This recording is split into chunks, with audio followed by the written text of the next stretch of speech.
morning everybody. Die wat ek nog nie gegroet het nie, baie hartlik welkom hier by ons.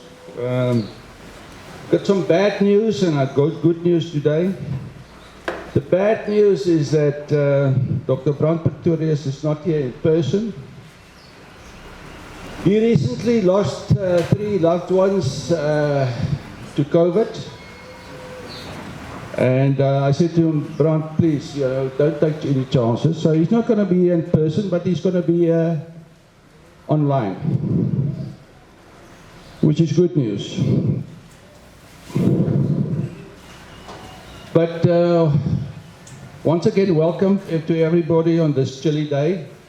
Of course, it came as a bit of a surprise. After I've welcomed everybody, we're gonna get Brand Pretorius online. Theo Forster is here. Theo, baie dankie weer eens vir jou bydrae vandag. En dan gaan ons breek vir koffie en tee en dan daarna gaan Dani Olivier dan gaan ons besig gesels. En hy wou net nou weghardloop toe hy sien hoeveel mense is hierso. En hoeveel teelers is hierso? Ons Mara teelers is hierso. Maar ek dink ons sien uit na Dani se storie. Dan gaan ons eet en daarna kan die wat belangstel kan ons 'n bietjie 'n paar bulle net deur die ring bring. I see some well-known faces here today. Ex-Minister Penno Maduna, sir, welcome here and thank you for coming. You said to me you were coming, and thanks for that. Then we've got an ex-general here today, ex-general Chris Sernick. He was a general in the police. Chris, waar is jy? Waar is jy? Staan op man. Chris het groot geword hier net hier so 2 kilometer hier vandaan. Het ons duiwe geskiet en te kere gaan. Hy is die enigste generaal wat uit die vorige era uitgekom het, van 1994 af na die nuwe Suid-Afrika terug. Chris, baie dankie en vir jou seun ook daar, so dankie vir julle. Dan wil ek wil nie mense uitsonder nie, maar daar is een persoon wat ek wil uitsonder, dis Lawrence Allen. Nou Lawrence Allen was laasweek nog in ICU. En toe bel hy my, toe sê hy kom. Toe sê hy vir my, jy kan nie, jy is onverantwoord, sê hy kom. Nou Lawrence is hier so. Dankie Lawrence dat jy is. Dit wys vir jou commitment. En dan, dames en here, is hier heel wat Bonsmara teelers, mense van die raad hierso, ons Bonsmara raad. Ook wat my verbaas het om te sien hierso is nogal professor Johan Willemse en Marlene. Dankie Johan dat julle gekom het. Nou ons kry vir Johan so eenmal 'n jaar. Elke jaar kry ons hom hier in Januarie om 'n tafel te kom sit hierso en dan praat ons vir die hele dag oor die kommoditeite, wat gebeur met die rand, wat gebeur met die dollar, die wisselkoers en die rentekoerse. En ek laas keer toe ons hier te Johan is te sê van Johan, ons gaan nou vandag gaan ons na jou luister. Dan gaan ons net nie teenoorgestelde doen wat jy vir ons sê. Dis nie waar nie. Ons luister elke jaar met groot sit. Die media, is die mense van die media hierso? Ek is bang vir die media deesdae, so ek bly hulle is nie hier nie. Magashule het gesê hy is op pad, maar dalk het ek gedroom daaroor. Maar welkom aan almal hierso. Now, judging from the spirit that I saw here this morning, South Africa seems to be in a good place and good shape. And it just shows what agriculture can do to the people of South Africa. Ten spyte van wat daar buite aangaan, sien ons hierso 'n lekker gees hierso. Nou jy het sedert 2018 het ek gesê, dinge in Suid-Afrika gaan baie slegter word as wat ons dink en dit gaan nog lank neem. Nou ek het nie gedink dit gaan so sleg word, ek het nie gedink dit gaan so lank neem nie. Want op grond waarvan ek het gesê het, weet ek nie. Tijdens die gronddebatte van 2018, 2019 het ons gesien die verskriklike rasisme en die radikalisme wat hier is in Suid-Afrika. Dit het 'n ou nogal laat skrik. Toe volg die verskriklike droogte wat ons ervaar het, wat ons nog steeds ervaar oor groot dele van ons land. Ons aanskou hoe ons platteland uitmekaar stort, so domino's, die paaie, die dienste, die spoorweë, die stasies. Daar was ander dag 'n video gewees oor die stasies, wat gebeur met die stasies. Ons ervaar hoe ons land kaal gesteel word deur 'n klop skurke. Ons staan verbaas oor al die tentakels wat nog steeds uitpeel by Zondo. Ons word gewoond dat die goed is, ons gaan beerdkrag, gaan potholes, riool. Ek sien ander dag dat Viljoenskroon is 'n eiland omring met riool. Is dit so? Is dit so? Lawrence? Viljoenskroon? Yes, sir. Surrounded by sewage. Sadly, yes. Yeah. This is... I'm glad you call it sewage. We call it something else. Yeah.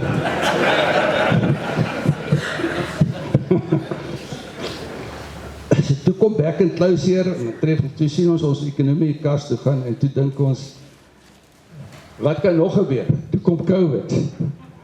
En vandag sit ons in 'n bankrot land agter halwe slot en grendel, met 'n disfunksionele regering wat die shit uit ons irriteer. Dis wat gebeur in Suid-Afrika. Sorry vir die woord. Ek cry the beloved country. Gerrit van Onsel in 'n ander dag artikel geskryf, and he said, he talked about that Gauteng is as the dying city. Dis wat hy gesê het. Ek weet nie of jy die artikel gelees het. Nou as jy, maar goed, hy was nie in die Vrystaat nie, want dan sou hy gepraat het van 'n dead province. As jy kyk na ons plaaslike owerhede en dit wat aangaan oor ons. Nou,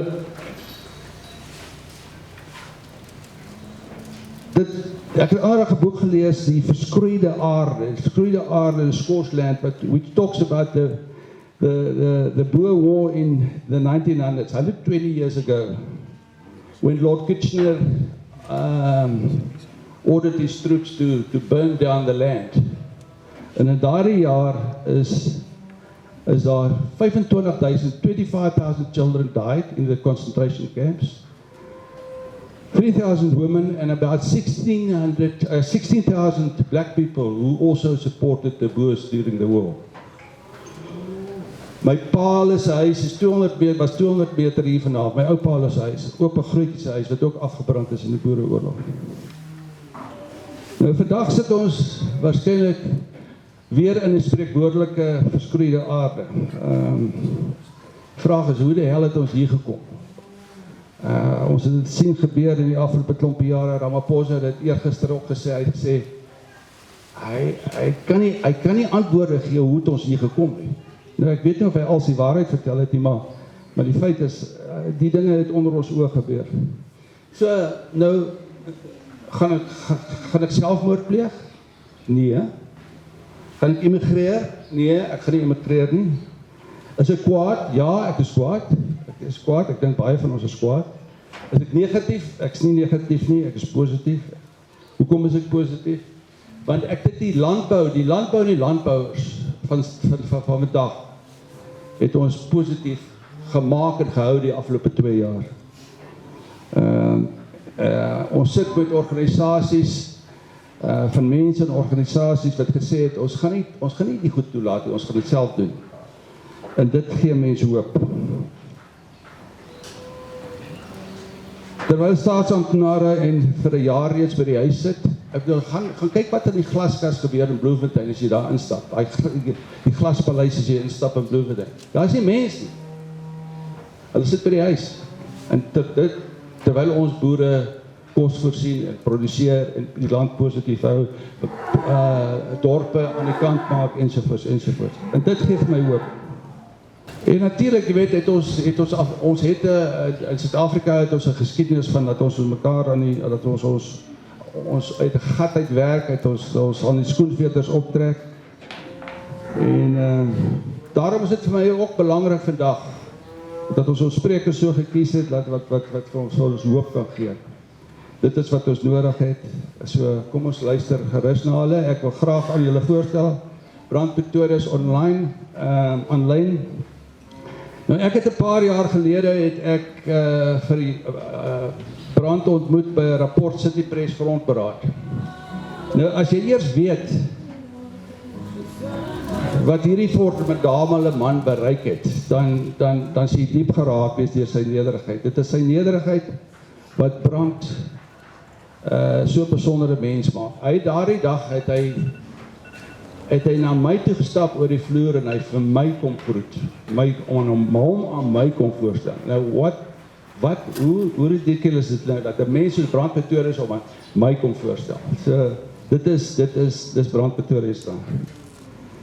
En dit is 'n geweldige voorreg om vandag hierso by ons te hê in lyn. Brand is hy's 'n seun van die Vrystaat, hy het groot geword net die ander kant Steynsrus, hierso by Steynsrus. By groot geword in Bloemfontein, in Bultfontein se wêreld en toe sy Kurlestad hoërskool toe. Toe sy terug Koffsies toe, hy het gaan studeer in Koffsies, MSc, kom graad behaal daarso. Nou Brand is exactly 7 maande ouder as ek. So is amper ewe oud. In 1988 is hy MD geword van Toyota Marketing. In 1990 het hy CEO geword van Toyota van McCarthy. En dit is wel bekend dat Brand uit McCarthy gered van bankrotskap. Today he saved thousands of jobs were saved. Today the group employs 7,000 people with an annual turnover of 25 billion. He retired from McCarthy in 2011. He wrote the famous book. He wrote several books, of which the most famous book is probably In the Driving Seat: Lessons in Leadership. And in 2013, that book was reprinted 7 times, with 23,000 copies sold. Jy weet, as ek aan Brand dink, dan dink ek aan Jan F. Eselje, wat gedig het oor Christian de Wet, generaal Christian de Wet. En hy het gesê, stil broers, daar stap 'n man verby. Hy groet, bekyk hom goed, want daar is maar een soos hy, en dit is Brand Pretorius. Dames en here, Brand Pretorius.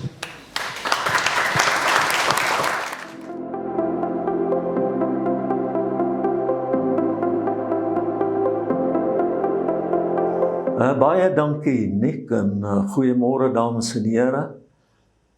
Nick, dis vir my 'n groot voorreg om vandag deel te wees van jou Boeredag.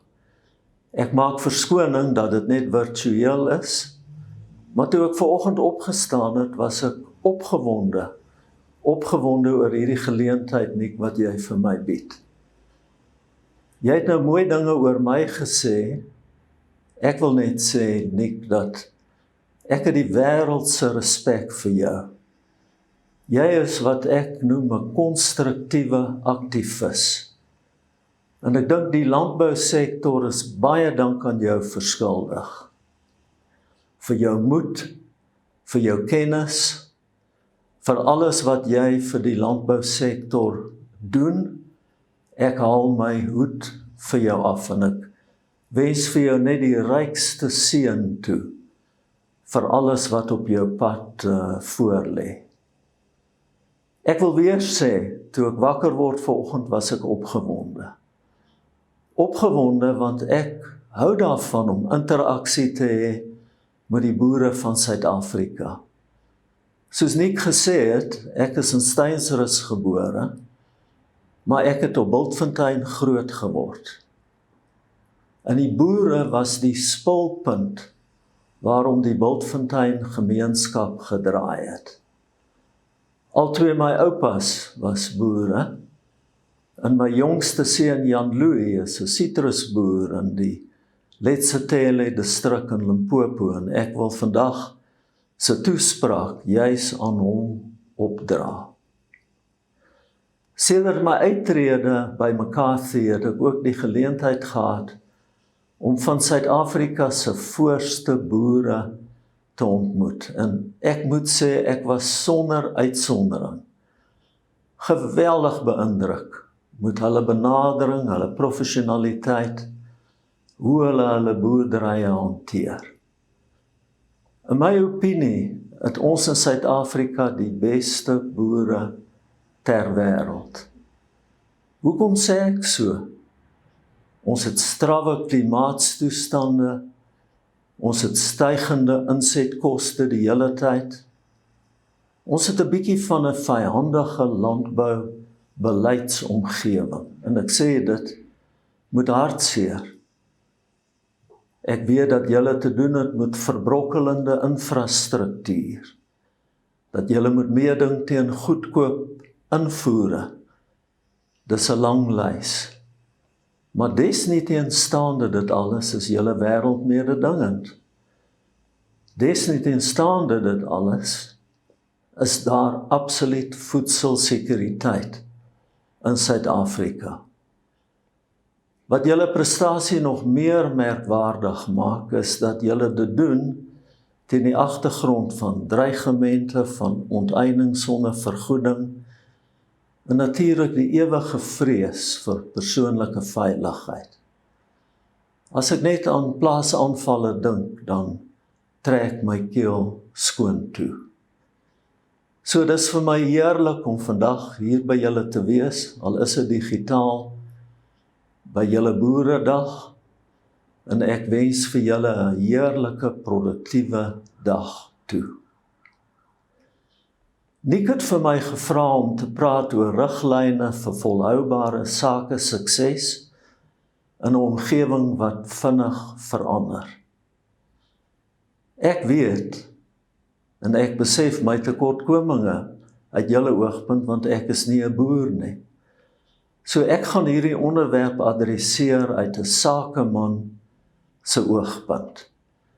En ek is seker dat daar baie raakpunte gaan wees. Baie van die beginsels wat ons in die sakesektor toepas, is presies die beginsels wat julle toepas, want julle het massiewe besighede. Is ek toegerus om vir julle raad te gee? Ek doen dit in alle nederigheid. Ek weet dat julle suksesvolle sakemense is in julle eie reg. Ek is verjaar 48 jaar in die wêreld van besigheid. Ek het 22 jaar by Toyota Suid-Afrika spandeer, waar alles bykans altyd reg geloop het. Ek het 'n bietjie geleer uit die sukses wat ons by Toyota behaal het. En toe wou ek die kleinhandelkant van die besigheid beter leer ken, van die motorbesigheid, en ek het by die McCarthy groep aangesluit, die grootste motorhandelgroep op daardie stadium in die land, as die hoof van McCarthy Motor Holdings. Toe ek aangesluit het, was McCarthy 'n blue chip maatskappy. Maar weens probleme aan die nie-motorkant van McCarthy, het McCarthy in die jaar 2000 'n slap chip maatskappy geword. Die maatskappy is in Februarie 2001 tegnies insolvent verklaar. En die raad het toe vir my gevra om te help om die groep om te draai. Daardie paar jaar, die vroeë 2000s, was 'n enorme leerskool vir my. Ek het van myself geleer, van my geloof, van besigheid, van bestuur, van leierskap. Ek het geleer van die krag van die menslike gees. So wat ek vandag met julle gaan deel, die riglyne, is nie wat ek in 'n boek gelees het nie. Ek gaan met julle deel in nederigheid, maar met oortuiging, wat ek ondervind het en wat ek geleer het. Maar meer as dit, Ek gaan die vrymoedigheid neem om met julle te deel waarvoor ek staan en waarin ek glo. En dit is my hoop en my bede dat ek vir julle sal laat met iets van waarde. Iets van waarde wat julle môre in julle boerderybesighede kan toepas. Voordat ek oor die riglyne praat, wil ek net 'n paar opmerkings maak oor die makro-omgewing. Voor COVID-19 het kundiges gepraat van die VUCA-omgewing. Volatile, unpredictable, complex, ambiguous. En toe het die coronavirus gekom, 'n sogenaamde Black Swan gebeurtenis. En wat hierdie Black Swan gebeurtenis gedoen het, is om VUCA op steroïdes te plaas. Dit het lande die wêreld deur ontwrig. Uit 'n politieke oogpunt, uit 'n ekonomiese oogpunt, uit 'n maatskaplik-sosiale oogpunt. Ek gaan nie daaroor praat nie, want my goeie vriend Theo Foster, wat daar by julle is, hy is 10 maal meer kundig as ek om oor die politiek en die ekonomie te praat. Ek wil wel aan 'n ander groot ontwrigter raak, en dit is die sogenaamde 4de industriële revolusie of die tegnologie tsunami. Wat COVID-19 gedoen het, is om hierdie revolusie vorentoe te trek. COVID-19 het ons gedwing om digitaal te lewe en te werk. Nog nooit in die geskiedenis van die mensdom het dit gebeur dat ons voor ons oë sien hoe die fisiese, die digitale en die biologiese wêrelde saamsmelt. Ons het nog nooit ervaar dat daar soveel konnektiwiteit is nie. Meer as 4,5 miljard mense in die wêreld kan met slimfone met mekaar kommunikeer. Ons het nog nooit sulke prosesseringsvermoëns gesien nie. Nou het ons die internet van alle dinge, ons het sosiale media, ons het kunsmatige intelligensie. Die tegnologie oorrompel ons amper. Dis 'n nuwe wêreld. Die ou wêreld het onherroepelik verander. So wat is my gevolgtrekkings? My gevolgtrekking is eerstens dat dit onmoontlik is om die toekoms te voorspel. Daar's 'n totale gebrek aan sekerheid. Wat ons wel weet, is dat die toekoms nie 'n verlengstuk van die verlede gaan wees nie. En ons weet dat gister se sukses nie môre se prestasie gaan waarborg nie. Die raklewe van sukses het dramaties verkort. So wat is ons uitdaging? Ons uitdaging is om hierdie te aanvaar as die nuwe normaal. Hierdie is nie 'n storm wat gaan verbytrek nie. Ons moet leer om in die reën te dans. Ons weet dat ons dinge op 'n ander manier sal moet doen.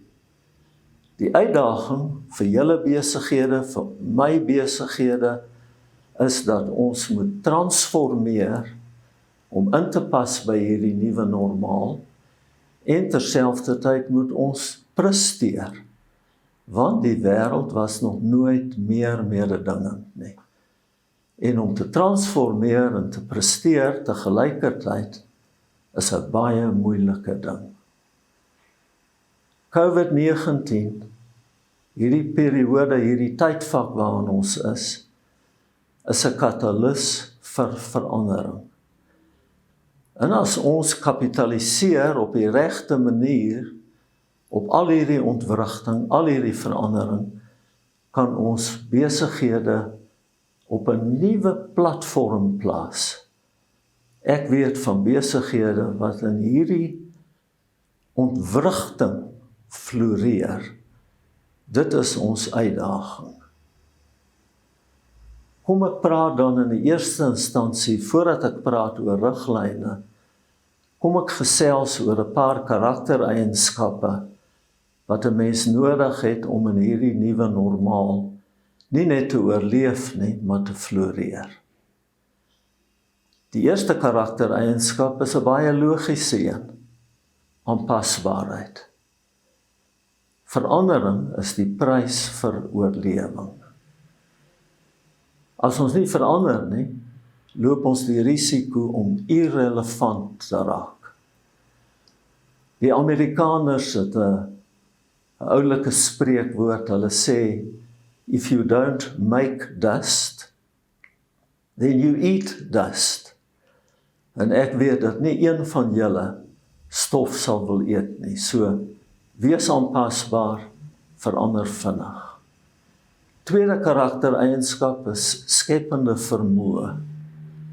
Ons kan nie dieselfde resepte toepas om nuwe probleme te probeer oplos nie. Ons moet kreatief dink, dinge op 'n ander, 'n varser manier probeer doen. Derde karaktereienskap, ons het morele intelligensie nodig, want etiek is bietjie van 'n slagoffer in die wêreld waar ons leef. Oral kry ons te doen met korrupsie. Ons morele intelligensie help vir ons om te onderskei tussen wat reg is en wat verkeerd is, en dit is 'n voorvereiste vir standhoudende sukses. Ons het 'n hoë vlak van emosionele intelligensie nodig, want die waarskynlikheid dat ons aanhou gaan werk onder selfs meer druk is baie hoog. Ons moet leer om ons eie emosies te verstaan en te beheer. Die laaste ding wat ons in hierdie moeilike tye kan doen is om te skree, te kere te gaan, oor te reageer. Ons moet in beheer wees van ons eie emosies. Ons moet die regte balans slaan tussen voel en dink. Ons het verhoudingsintelligensie nodig, want of ons dit nou wil weet of nie, die wêreld draai om verhoudings. Maya Angelou het so waarding gesê. Die gesegde is, people will forget what you did. People will forget what you said, but people will never forget how you made them feel. Verhoudingsintelligensie is 'n voorvereiste vir sukses. So ook selfdissipline, om te doen wat jy ook al moet doen, wanneer jy dit moet doen, of jy daarna voel of nie. Ek probeer nog al my lewe om absoluut korrek selfdissipline toe te pas, en ek val dikwels. Laaste karaktereienskap wat ons nodig het is deursettingsvermoë, volharding. En ek weet dat ek vir julle niks kan vertel oor deursettingsvermoë nie, want die feit dat julle nog boer, wys julle het enorme deursettingsvermoë. Ek dink net aan wat die droogtes aan boere doen en hoe dit vasbyt vererg. My gevalle studietjie ten opsigte van deursettingsvermoë is klein in vergelyking met julle sin. Toe McCarthy insolvent was, moes ons 'n skuldherskikkingsooreenkoms met ons banke beding. Die omstandigheid waarin die McCarthy groep op daai stadium bevind het, was soos volg. Ons het 8 banke 1,5 miljard rand geskuld. Ons aandeleprys het geval van R21 na 18 sent. Ons het 10.000 werknemers gehad. Op die 13de Augustus 2001 het ons vir die eerste keer daarin geslaag om al 8 kredietbestuurders van die 8 banke waar ons 1,5 miljard aan hulle geskuld het, om hulle saam met hulle regsverteenwoordigers in dieselfde raadsaal in te kry. Dit was Investec se raadsaal in Sandton. Die vergadering het 9 uur die oggend begin. Die skuldherskukkingsooreenkoms was ingewikkeld. Tientalle kere gedurende daardie dag het kredietbestuurders of regsverteenwoordigers opgespring en uitgestorm, en ek het agterna gehardloop en hulle aan hulle arms gegryp en letterlik amper teruggesleep. Want ek het die gesigte van my mense in my geestesoog gesien, my mense by McCarthy Motor Holdings, wat onskuldige slagoffers sou wees van McCarthy se bankrotskap. Ons het vasgebyt. Ons het gepleit. Ons het volhard. 17 uur later, 2 uur die oggend van 14 Augustus, is die skuldherskukkingsooreenkoms geteken, wat McCarthy van bankrotskap gered het. Duisende werksgeleenthede is bespaar. Volharding het die deurslag gegee. Ek het gepraat oor karaktereienskappe wat ons benodig om te floreer in hierdie nuwe wêreld. Ons het ook spesifieke vaardighede nodig. Vaardigheid nommer 1 is die vaardigheid van doeltreffende selfbestuur. Ons eie persoonlike produktiwiteit is van die grootste belang. Hoe spandeer ons tyd? Ek het my so dikwels betrap, dat ek in die aande by die huis gekom het, absoluut uitgeput. En as ek mooi dink, dan kan ek nie eintlik bewys lewer in my eie gedagtes van iets wat ek produktief gedoen het nie. Die siekte van besig wees moet vermy word. Aktiwiteit moet omskakel in produktiwiteit. Produktiwiteit moet omskakel in prestasie. Die kuns en die wetenskap van selfbestuur is geweldig belangrik, hoe om te fokus op dinge wat môre beter sal maak as vandag. Tweede vaardigheid waaraan ek vinnig wil raak, is die vaardigheid van doeltreffende kommunikasie. Want julle as die leiers van julle boerderybesighede, julle moet voortdurend inligting oordra. Julle moet mense inlig. Julle moet julle mense inspireer en motiveer. En kommunikasie is die meganisme wat daarvoor aangewend word. Natuurlik, om effektief te kommunikeer, moet 'n mens met empatie en met aandag luister. En die laaste voorvereiste vir doeltreffende kommunikasie is geloofwaardigheid, want as mense jou nie vertrou nie, dan kan jy maar sê wat jy wil, dit maak absoluut geen impak nie. So, om vaardighede te hê in terme van verbale en skriftelike kommunikasie is 'n groot pluspunt. Laaste vaardigheid waarin ek vinnig wil raak, is die vaardigheid van doeltreffende uitvoering. Beplanning is belangrik, maar uitvoering is krities. Om hard te werk en 'n goeie poging aan te wend, beteken eintlik niks as die resultate nie gelewer word nie. jy moet die werk gedoen kry. Dit is die snykant van sukses in die wêreld waarin ons leef. Om dinge elke keer reg te doen, om voortdurend resultate te behaal. Nou kom ek by die riglyne wat ek met julle wil deel, riglyne vir volhoubare sakesukses. Die eerste riglyn is, ons moet besigheid doen in lyn met die regte beginsels en waardes. Baie jare terug het my direkte hoof by Toyota vir my gesê, Brand, gaan sit 'n bietjie hierdie naweek en skryf neer watter beginsels en watter waardes jy voorstaan en waarin jy glo.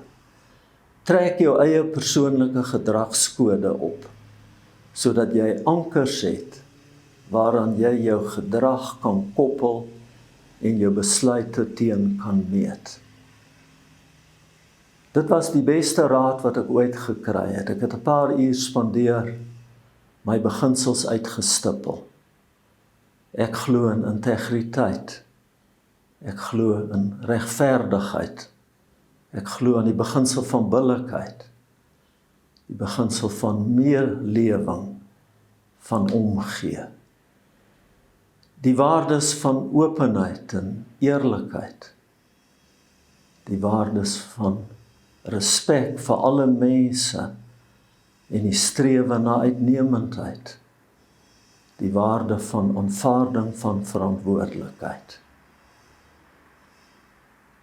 As julle dit nog nie gedoen het nie, as daar van julle is wat nie 'n persoonlike gedragskode het nie, wil ek dit aanbeveel, want vandag nog haal ek daardie vergeelde stuk papier uit, dit het 'n koffiespatsel of 2, as ek moeilike besluite moet neem, of as ek my eie gedrag moet evalueer.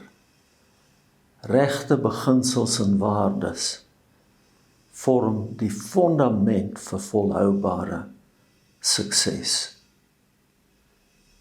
Tweede riglyn vir volhoubare sukses is 'n duidelike en 'n positiewe visie. Ons mag nie vir die toekoms bang wees nie. Ons moet die toekoms 'n ferm handdruk gee. En ons moet 'n droom hê vir ons besigheid. Ek het so 'n goeie definisie van visie jare terug raak gelees en dit sê, vision is seeing victory before it exists. Wat is die oorwinning op u plase waarvoor u werk?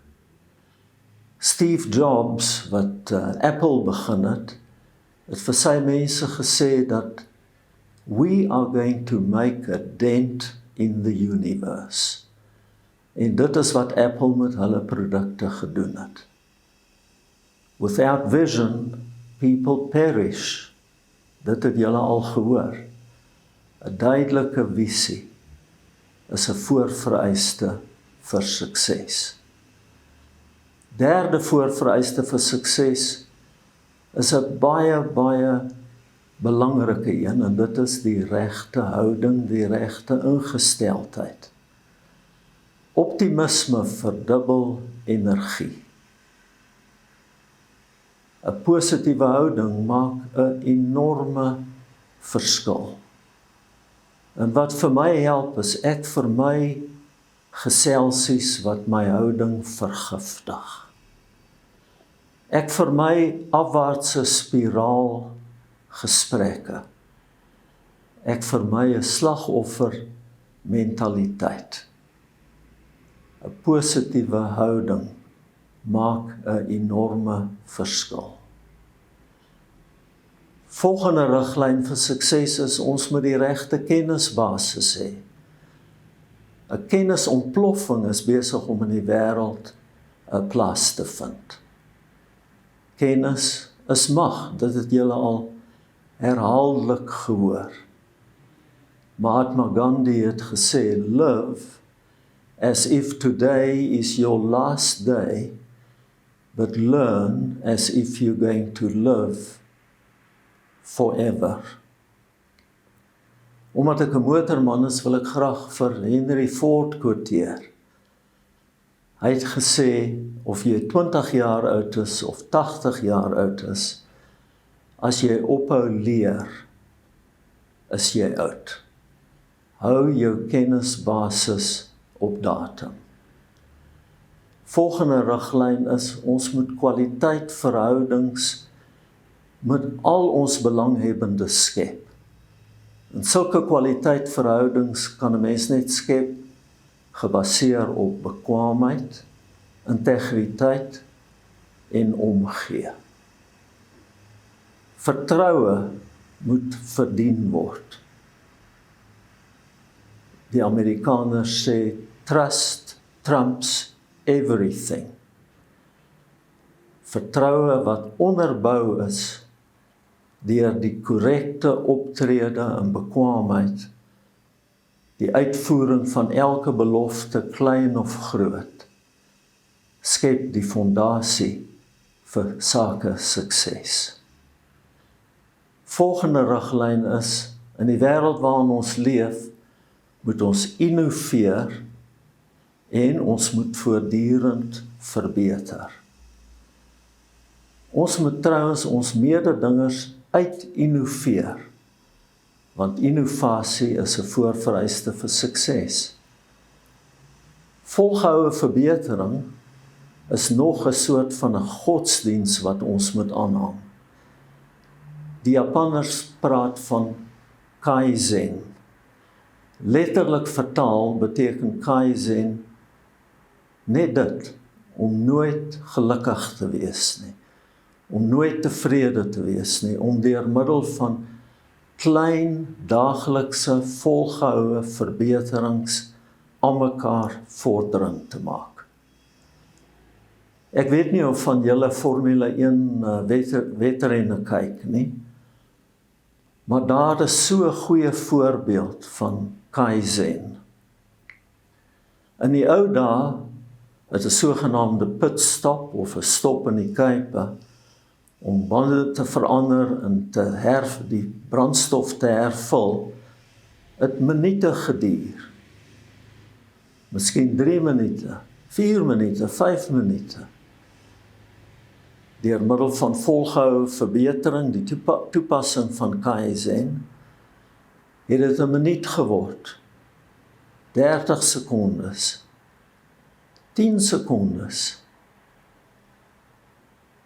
Die rekord nou word gehou deur die Red Bull span, opgestel in September 2019 by die Brasiliaanse Grand Prix. 15 werktuigkundiges, 70 verskillende aktiwiteite, 1,8 sekonde. Dit wys wat die beginsel van Kaizen kan doen. Volgende riglyn, baie kontroversiële riglyn. Ons moet doen wat ons ook al kan om bemagtiging, transformasie te versnel. Dit is 'n morele, 'n strategiese en 'n sake noodsaaklikheid. Hoekom sê ek so?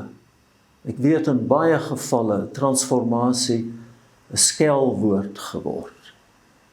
Ons sit in Suid-Afrika met die mees oneweredige verspreiding van rykdom in die wêreld. Ons het nie 'n inklusiewe ekonomie nie. As ons nie swart Suid-Afrikaners gaan integreer in ons ekonomie nie, as ons nie vir hulle gaan toegang gee tot meer welvarendheid nie, gaan maatskaplike onrus in alle waarskynlikheid ons land oorweldig. Op een of ander manier moet ons 'n billike, regverdige metodiek vind, meriete gebaseer, om wel daardie doelwitte van bemagtiging te bereik. Ek is amper klaar. Waarin moet ons die beste wees as ons wil floreer? Ons moet die beste wees wanneer dit kom by strategie, formulering, strategiese beplanning. Ons moet as het ware uitzoom en uit 'n oorhoofse oogpunt na ons besighede kyk. En dan moet ons boerdery besighede of watter besigheid ons ook al het, moet ons reg posisioneer vir die toekoms. Ons moet seker maak dat ons besigheidsmodel toekomsbestand is, koelvas is. Ons kan nie 'n fatalistiese benadering volg deur net te sê, daar's te veel onsekerheid nie. Uit 'n boerdery oogpunt, wat kan 'n mens doen om jou prysnemer status te ontduik? Ek het in 1976 vir die eerste keer Toyota Japan besoek en by hulle navorsingsdepartement spesifiek besoek afgelê. Toe al het hulle vir my gewys, vir elkeen van hulle grootste markte, of dit Europa was of Amerika, het hulle 'n 50 jaar plan gehad. Netjies opgesom op 1 bladsy papier, A3 formaat, 'n diagram met al die kritiese suksesfaktore. Wees die beste in terme van strategiese beplanning. Wees die beste in terme van die kwaliteit van menslike kapitaal. Neem die heel bekwaamste mense in diens. Moenie kompromisseer nie, want bekwame, goeie, goed gekwalifiseerde mense se bydrae is disproporsioneel beter. Oorinvesteer in die ontwikkeling van julle menslike kapitaal. Jare terug het ons 'n ontwikkelingsprogram in Toyota se onderdele distribusiesentrum van stapel gestuur. 250 swart werkers is op 'n versnelde ontwikkelingsprogram geplaas. Een van my kollegas wat bietjie skepties was, kon sy ore en sy oë nie glo nie, want produktiwiteit het na 'n jaar, 15 maande, moet 40% verbeter. Ons het 'n seremonie gehou by die onderdele distribusiesentrum om vir die werkers hulle sertifikate te gee. En hierdie kollega van my het die volgende opmerking gemaak. Hy het gesê, over all these years, I hired the arms and the legs of these people in their red overalls. I never knew their brains came free. Ontgin die potensiaal van julle menslike kapitaal. Volgende kritiese suksesfaktor is doeltreffende bemarking. Ons het nie tyd om in detail daaroor te gesels nie, maar maak seker dat jou bemarkingsplatform vir jou produkte gesond is. Dat daar 'n volhoubare aanvraag is vir jou produkte. Wees die beste in terme van finansiële bestuur en risikobestuur. En al wat ek maar net wil sê is, hou die kontantvloei met valkoë dop. Toe McCarthy in sulke finansiële verknorsing was, het ek elke oggend 6:30 met die finansiële direkteur gesit en ons het na ons kontantvloei gekyk, na ons kontantvloei vooruitskatting. Die balansstaat was baie meer belangrik as die inkomstestaat. Wees konservatief, vermy groot skuld. Volgende ding waaraan ons die beste moet wees is die mobilisering van tegnologie. Julle weet baie meer daarvan as ek. Ek luister oop mond na hoe julle tegnologie mobiliseer ten einde presisieboerdery te laat plaasvind, hoe jy hommeltuie gebruik, satellietkommunikasie. Ons lewe in 'n era van 'n tegniese en 'n industriële revolusie. So, hoe om tegnologie te benut tot voordeel van die besigheid en die kliënt is 'n kritiese suksesfaktor. Laaste kritiese suksesfaktor en baie belangrik is die kwaliteit van leierskap. Die kwaliteit van leierskap in enige besigheid verteenwoordig miskien die mees magtige mededingende voordeel. Alles staan of val by leierskap. Weereens, ons het nie tyd om in detail oor die kuns en wetenskap van leierskap te gesels nie. Ek weet maar net dat leierskap in my boek het niks te doen met gesag of posisie of autoriteit nie, maar dit het alles te doen met invloed wat verdien moet word. Ek glo aan dienende leierskap. Ek sê, om te lei is ook om te dien. Ek het geleer oor 48 jaar in besigheid dat mense reageer beter op liefde of omgee as op vrees. Ek het talle kere vir my mense gesê, before you can ask for a hand, you need to touch a heart. En hoe raak 'n mens se hart? 'n Mens raak net 'n hart deur om te gee en bereid te wees om jou mense te dien. Nie ten koste van resultate nie. Allermins, hoe meer ek vir my mense omgegee het, hoe meer het hulle elke druppel intelligensie en energie en loyaliteit en bydra spontaan vir my in ons maatskappy aangebied. En dit is die toets van leierskap, nie of mense instruksies navolg nie, maar of mense vrywilliglik hulle intelligensie en hulle energie bydra. Oorweeg dienende leierskap. Dit maak besigheidssin. Ek wil afsluit. Ons het gepraat oor die nuwe normaal, VUCA op steroïdes. Ons het gepraat oor die uitdaging om te verander en te presteer. Ons het aan sekere karaktereienskappe geraak, vaardighede, oor riglyne gesels. So, my opsomming is dat om volhoubare sukses te behaal, is 'n geïntegreerde benadering nodig. 'n Benadering waar jy jou verstand mobiliseer en jou hart en jou hande. Jy sal volhoubaar suksesvol wees as jy altyd die regte dinge doen in terme van strategie en beginsels en waardes.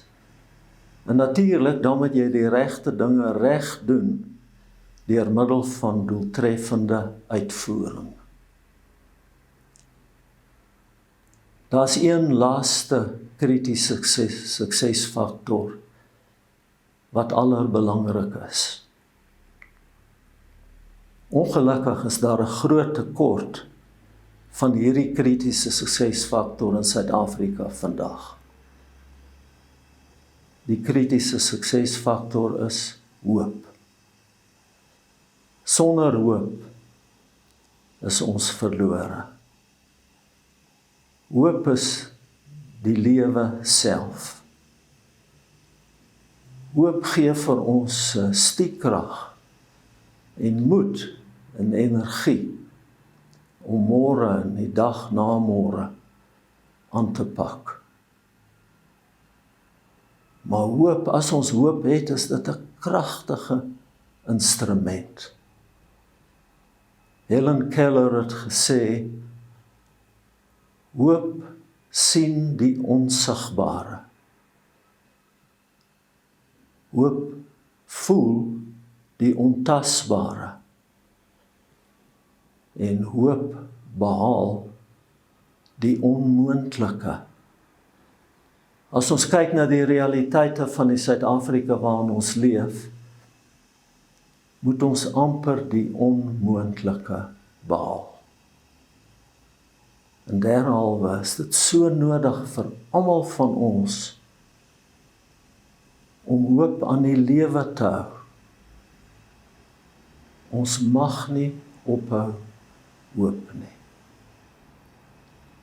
Ek het hoop. Hoe hou ek my hoop aan die lewe? Party dae hou ek my hoop aan die lewe deur die radio en die televisie af te sit, die koerant neer te sit, sosiale media te ignoreer. Maar ek het ook geleer dat hoop daal nie net op jou neer spontaan nie.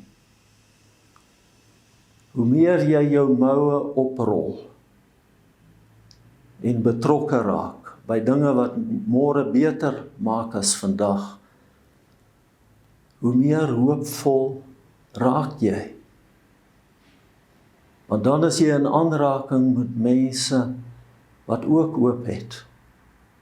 Die mense van Senekal, die mense van Harrismith, die mense van Colini, mense soos Nick Serfontein. So, ek hou my hoop lewend deur planne te maak, inisiatief te neem, aksie te neem. Ek hou my hoop lewend deur minder te kla, minder te kritiseer, meer te bid, meer te doen, meer uit te reik, meer om te gee. Daar's 'n Chinese spreekwoord wat sê, dis beter om 'n kers aan te steek, as om die duisternis te vervloek. Dit is 'n wonderlike ding van Suid-Afrika. Die behoeftes is oral. Ons hoef nie vir 1 sekond te wag om 'n kers aan te steek nie. 'n Kers wat 'n verskil maak, 'n beter toekoms skep vir ons land en al sy mense. Ek weet dat die Here vir ons krag sal gee en moed om elke dag meer kersse aan te steek. In Jesaja is immers geskrywe, maar diegene wat op die Here vertrou, kry nuwe krag. Hulle vlieg met arendsvlerke. Hulle hardloop en word nie moeg nie. Ek wil vir elkeen van u God se rykste seën toebid. Baie dankie.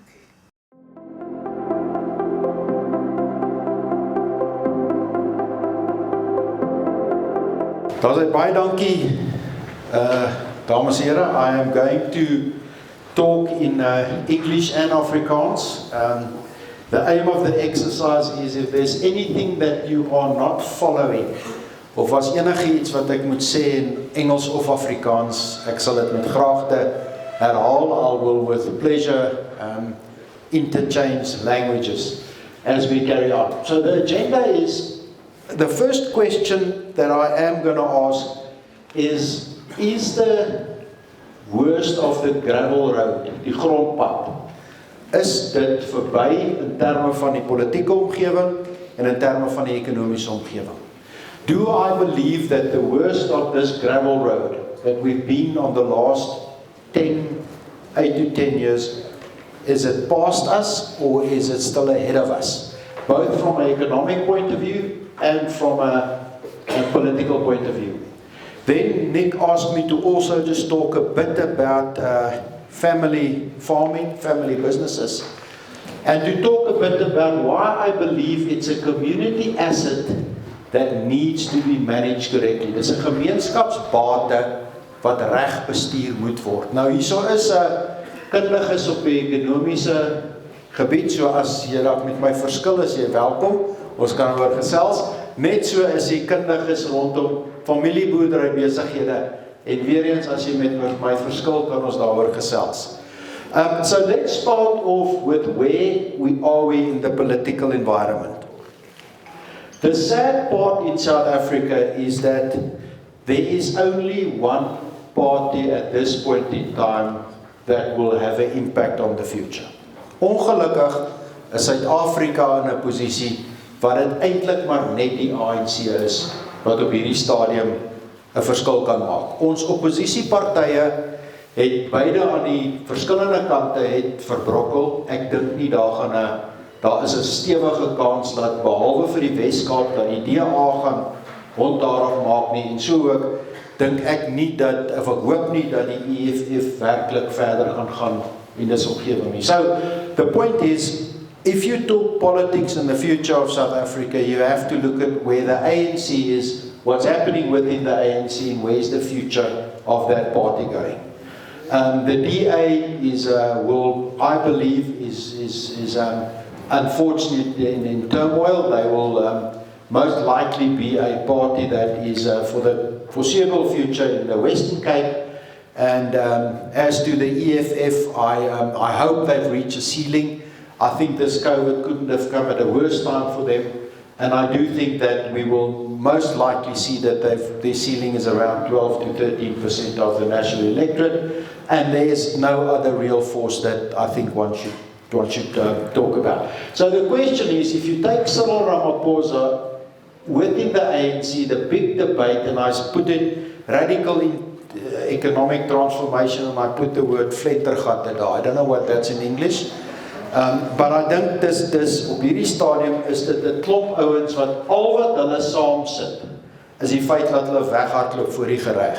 Dis al wat hulle saam het. Daar's nie ideologiese verskil nie. Daar's nie 'n struktuur in terme van beginsels nie. The radical economic transformation is only a faction because they're trying to get away from the legal system. Dis al wat hulle saambind, en dis 'n sterk bindende faktor. As jy uit 'n oranje overall wil bly, dan gaan jy nogal met jou ander pelle begin saamwerk om uit die overall te bly. Dis nogal, ek dink, is 'n redelike sterk saambindende faktor. Niemand wil graag in almal saam in daai overall wees. But this is also a challenge for the system. And as long as Cyril Ramaphosa, which I believe at this point in time, his faction is certainly getting back to being much stronger than they were. Maar dit gaan nie eenvoudig gebeur nie. Kyk maar hoe sukkel hulle met ouens soos Ysmagashule om van hom ontslae te raak. Dis problematiek, dis lang aanlope en dit gaan tyd vat. Ek dink moenie onderskat die besluit van die ANC in die Noordwes met Supra Mahumapela, die effek wat dit kan hê op die res van die politieke bestel nie. So op hierdie stadium dink ek die positiewe is definitief die Cyril Ramaphosa faksie is baie sterker as wat hy was 6 maande, 12 maande, 18 maande gelede, and that is a positive for South Africa. These guys, I think they're on the run. I think by next weekend we'll start to see more clearer positions as to where they are going and how the party is going to handle that. So for me, that is a positive in terms of where we are. Then obviously on the 27th of October we will have the municipal elections. Dis nou natuurlik as COVID nie iewers 'n inmenging het nie, maar op die 27ste Oktober is die munisipale verkiesings, en julle sal onthou dat in die vorige munisipale verkiesings het die ANC Joburg, Pretoria en Port Elizabeth verloor. Dit was vir hulle 'n groot probleem. They lost the majority in Joburg, Pretoria and Nelson Mandela Bay municipality, and that was for them a disaster. You Obviously, they are the big metropoles with the big economies. We're driving force in the South African economy in terms of service delivery, and they lost 2 of the big 3 metros. That was for them a massive problem, a massive issue. I think it will be challenging to see how they will, wat gaan daar gebeur. My view is that we might see more and more smaller independents in the whole of the country coming to the fore. Specifically, guys like, it will be interesting to see if a guy like Herman Mashaba can get traction in Gauteng. I think there's a very good chance that he will get traction. It will be interesting to see if some of the rural areas, if some of the independents will get traction. The sad part here is I don't believe that any other political party will be able to challenge the ANC. It will have to be independence, and it will have to be almost 'n verbrokkeling van die huidige bestel. So dit gaan interessant wees om te sien. Onthou net, just remember, in the previous national election, in every single province, the ANC did better in the national vote than in the provincial vote. And that was to a large extent a vote for Cyril Ramaphosa, but it will be interesting to see to what extent that will play out as it carries on. My view is that we will see hopefully the EFF will be at a limit of about 12%. I don't foresee the DA making any inroads outside of the Western Cape, and there I think the coloured vote specifically is going to be a challenge for them. But in the rest of the country, it will be, is there independence that will challenge the ANC or not? The ANC's National General Council, die Nasionale Raad wat moes plaasvind, het nog nie plaasgevind nie. Dit is 'n partykonferensie wat tussen die kongresse sou plaasvind. Die radikale ekonomiese transformasie Flentergat sou baie graag daai platform wil gebruik om Cyril uit te daag, om die leierskap uit te daag. Nou onthou, hierdie is nie 'n leierskapkonferensie nie. Dis 'n konferensie wat gaan oor die besluite wat gemaak word by die kongres, is dit uitgevoer of nie. En die kern daar was onder andere die besluite wat hierdie lot aanhang is goed soos grondonteeneming sonder vergoeding. Wat het gebeur daarmee? Pensioenfondse wat gebruik word vir staatsprojekte. Wat het geword daarmee? Hoekom is die Reservebank nie genasionaliseer nie? Nasionale gesondheidsorg, waar trek julle met daai ene? En daai tipe van vrae sal gevra word by die Nasionale Raad. At this point in time, I don't think when it will happen. I think there is the challenge there is that it is that COVID really had an impact on that never happening, and the question is, will it happen, and at what point will it happen? At that point in time, I believe that this faction is continually getting weakened, so that challenge will not be that big. Then in December 2022, the ANC has their leadership conference. At this point in time, if I look at what people are saying, as that process is going in the wrong direction for these guys, I think that Mr. Ramaphosa hopefully and most likely will be elected for a second term. Keep in mind that will be his last term. He can only serve 2 terms as president, and most likely that he will only serve 2 terms as ANC president as well. There is not a specific overlap in terms of their terms, but at this point in time, I believe chances are strong that he will be elected the ANC leader for another term, and so he will be the leader for the country for another term. The sad part is the South African Constitution only allows 2 terms. What can change this? Game breakers. I do think that the Zondo Commission and court cases can be seen as game breakers. Why do I say that? I think we've all seen what has been presented at the Zondo Commission. We've seen how certain individuals are being fingered. We've seen some of the allegations. And just remember, the Zondo Commission on television is the tip of the iceberg. There is a lot more people working with the Zondo Commission, a lot more people in the Zondo Commission, and they're doing a lot more work that's not on television. So don't underestimate the depth of the analysis. I've been speaking to senior people at places like Eskom, who would say that they will come in there with five teams of researchers, of analysts, and they will ask you to spend a whole day with them, and they go through documents and documents and documents with you. And that you don't see on television, but that's part of what they are doing. So the Zondo Commission's report will most likely be round about the date of the election, will be delivered to the President. And it will be interesting to see what will come out of that report. I do believe that could be a game changer in terms of the way forward. Just that I believe the month of May, which started today, could be a game changer for South Africa, specifically within the ruling party. And then the various court cases. We're all aware of a number of court cases at various levels. Don't underestimate the effect of these court cases. And I'm not only talking about the ex-president Jacob Zuma's court case or Ace Magashula's court cases. There is a number of court cases in various provinces on various levels that could have a massive impact on this. So, where are we? We're a lot better than we were any time during Jacob Zuma's presidency. Ons is in 'n baie beter posisie as wat ons was toe Zuma ons president was. Hoekom? Die faksie wat in beheer is, erken daar was foute, but it's going to take long to recover this. But we're in a better position. Economically, staatse geld is op. However we say it, the government's money is finished. There's no money. Doesn't mean the government's money is finished. It means the taxpayer cannot be milked for more money to fund this beast of a state we've got. Staatskas is leeg. If you take the 21% of the revenue, tax revenue, is used to service our debt, that is not sustainable. The point is, where our debt is to GDP, if it's 85 or 90 or 95%, or if you want to add the SOEs and you're above 100%, the problem is the cost of our debt is at a level where it's not sustainable.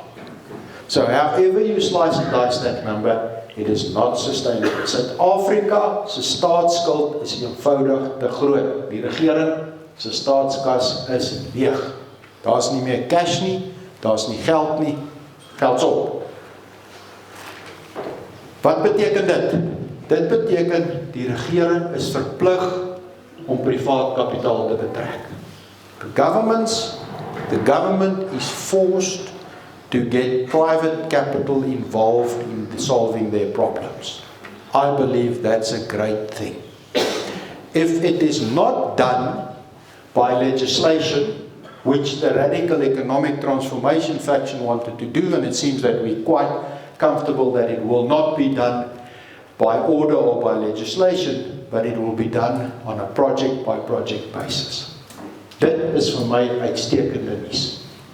Remember in the Zuma era, there was an animosity, complete animosity between private capital and the government.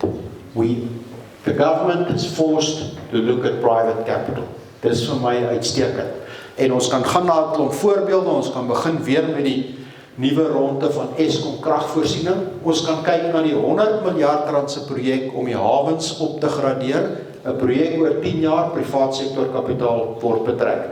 Ons gaan kyk na verskeie konstruksieprojekte. Ons kan kyk na verskeie ontwikkelingsprojekte. Daar is 'n magdom projekte in terme van hierdie public-private partnerships. Ja, dit vat lank. Dit gaan tyd vat. Maar terwyl privaat kapitaal betrokke is, kan ons die goeders begin regtrek.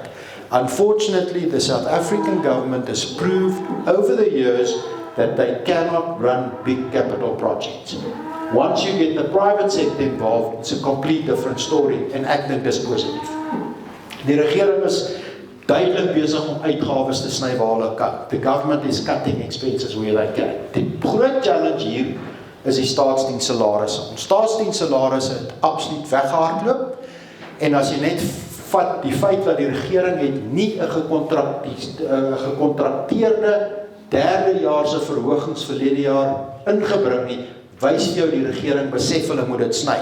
En die feit dat ons nou sit in 'n posisie dat die regering se aanbod op staatsdiensverhogings was 0% en toe het hulle daarom die aanbod aangepas, wat ek dink positief was. Dit was negatief vir die vakbonde toe hulle hoor die aangepaste aanbod is nog steeds 0%. Dit wys vir jou hoe ernstig die regering besef ons moet hierdie sny. Gaan hulle dit regkry of nie, dit gaan 'n besondere toets wees vir die regering. Because that will show us to what extent government realizes that the expenditure needs to be cut back. My view is that Tito Mboweni understands what needs to be done.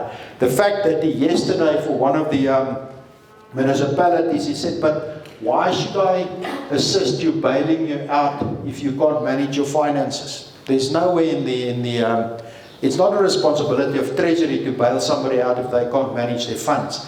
They understand this. The test will be, can they do it? But my view is both of this shows that the government realizes that when the money's done, it's done. Remember, government doesn't have money. The taxpayer has money. That's where the money comes from. It doesn't come from government, it comes from the taxpayer. And if the taxpayer is at a point, which was, the other message came out of the budget, very surprisingly, when the minister actually said, my forecast is to lower taxes, not to hike taxes. That shows you they understand this. So, I believe we're in a better position, but it is still going to be difficult. Our big problem in South Africa, and actually, Brand Pretoria het daarna gewys, is unemployment. It can either be a time bomb, or it's an opportunity. Why do I say that? Nowhere in the world, if you look at South Korea versus North Korea, if you look at Singapore, if you look at the uptick in the Chinese economy, you can only do that if you have people that can come into the workforce, younger people that can join the workforce. That is a prerequisite for long-term growth. The older your population gets, and the more employed your population gets, the more difficult it is to get long-term sustainable growth. But the challenge in South Africa is, we've got about 59 million people in South Africa. Now this stats is stats that the World Bank's chief economist for Africa used in a presentation 2 weeks ago. So if it's wrong, it's not me, it's the World Bank's chief economist that used this in the presentation. We've got about 59 million people in South Africa. Of these, about 39 million is of a working age and 20 million is of a non-working age. Now, these guys are between 18 and 65, I think they define as a working age. I think that's a bit of an old definition, but 39 million people is of a working age in South Africa. Of these, 15 is inactive, 24 is active. That 15 that's inactive should actually be closer to 5 million. If you just look at other countries where people is employed where they don't have the unemployment of South Africa, this should be closer to 5 million. So that means the active part of the population should be closer to 34 million than to 24 million. But let's carry on. Then of these, and this is they use specifically, the guy said about 5 times, he's normalizing pre-COVID numbers. So he's taking an additional million that is unemployed currently, more than that, he's taking it out of the equation because that will work its way through the system. Of this, 17 million is employed and 7 million is unemployed. The problem is, this 7 million plus about 10 million there should be closer to the employed number. That's a sad part. That is the big disaster in South Africa. Of these, 12 million is in the private sector, 3 million is in the public sector, and 2 million is others. Now others define as more of a employment position where they don't have formal employment, but you can judge them as employed. And this is then large companies. Now the large companies, SMEs and sole proprietors. The sad part is, we cannot add one more job there. All the jobs needs to be created there. And how do you create jobs in the private sector? You create jobs in the private sector by getting the economy growing and getting confidence going. The point is, these 7 million add to about 10 million there, needs to move towards jobs in the private sector. Now, according to the World Bank, this is a position where if we get the economy growing and if we get the confidence back, we can have long-term sustainable growth. But this can also be a time bomb because these people here is excluded from the economy. They've excluded down the line. And this is, if there's one tragedy about South Africa, it is these numbers here. That is the tragedy of South Africa. But let's carry on. The growth in South Africa is starting to do a lot better. We'll probably this year grow between 3.6 and 3.8%. Last year we negative more than 7%. The point is, however, not what's happening this year, but what's going to happen post-2021. Unfortunately, the predictions in South Africa today is that we will not show sustainable growth. And that's the unfortunate part. And that is, I think, where the challenge lies in South Africa. How can we get this growth to be sustainable in the longer term? Remember, in the early 2000s, South Africa did grow by more than 5%. We got that right.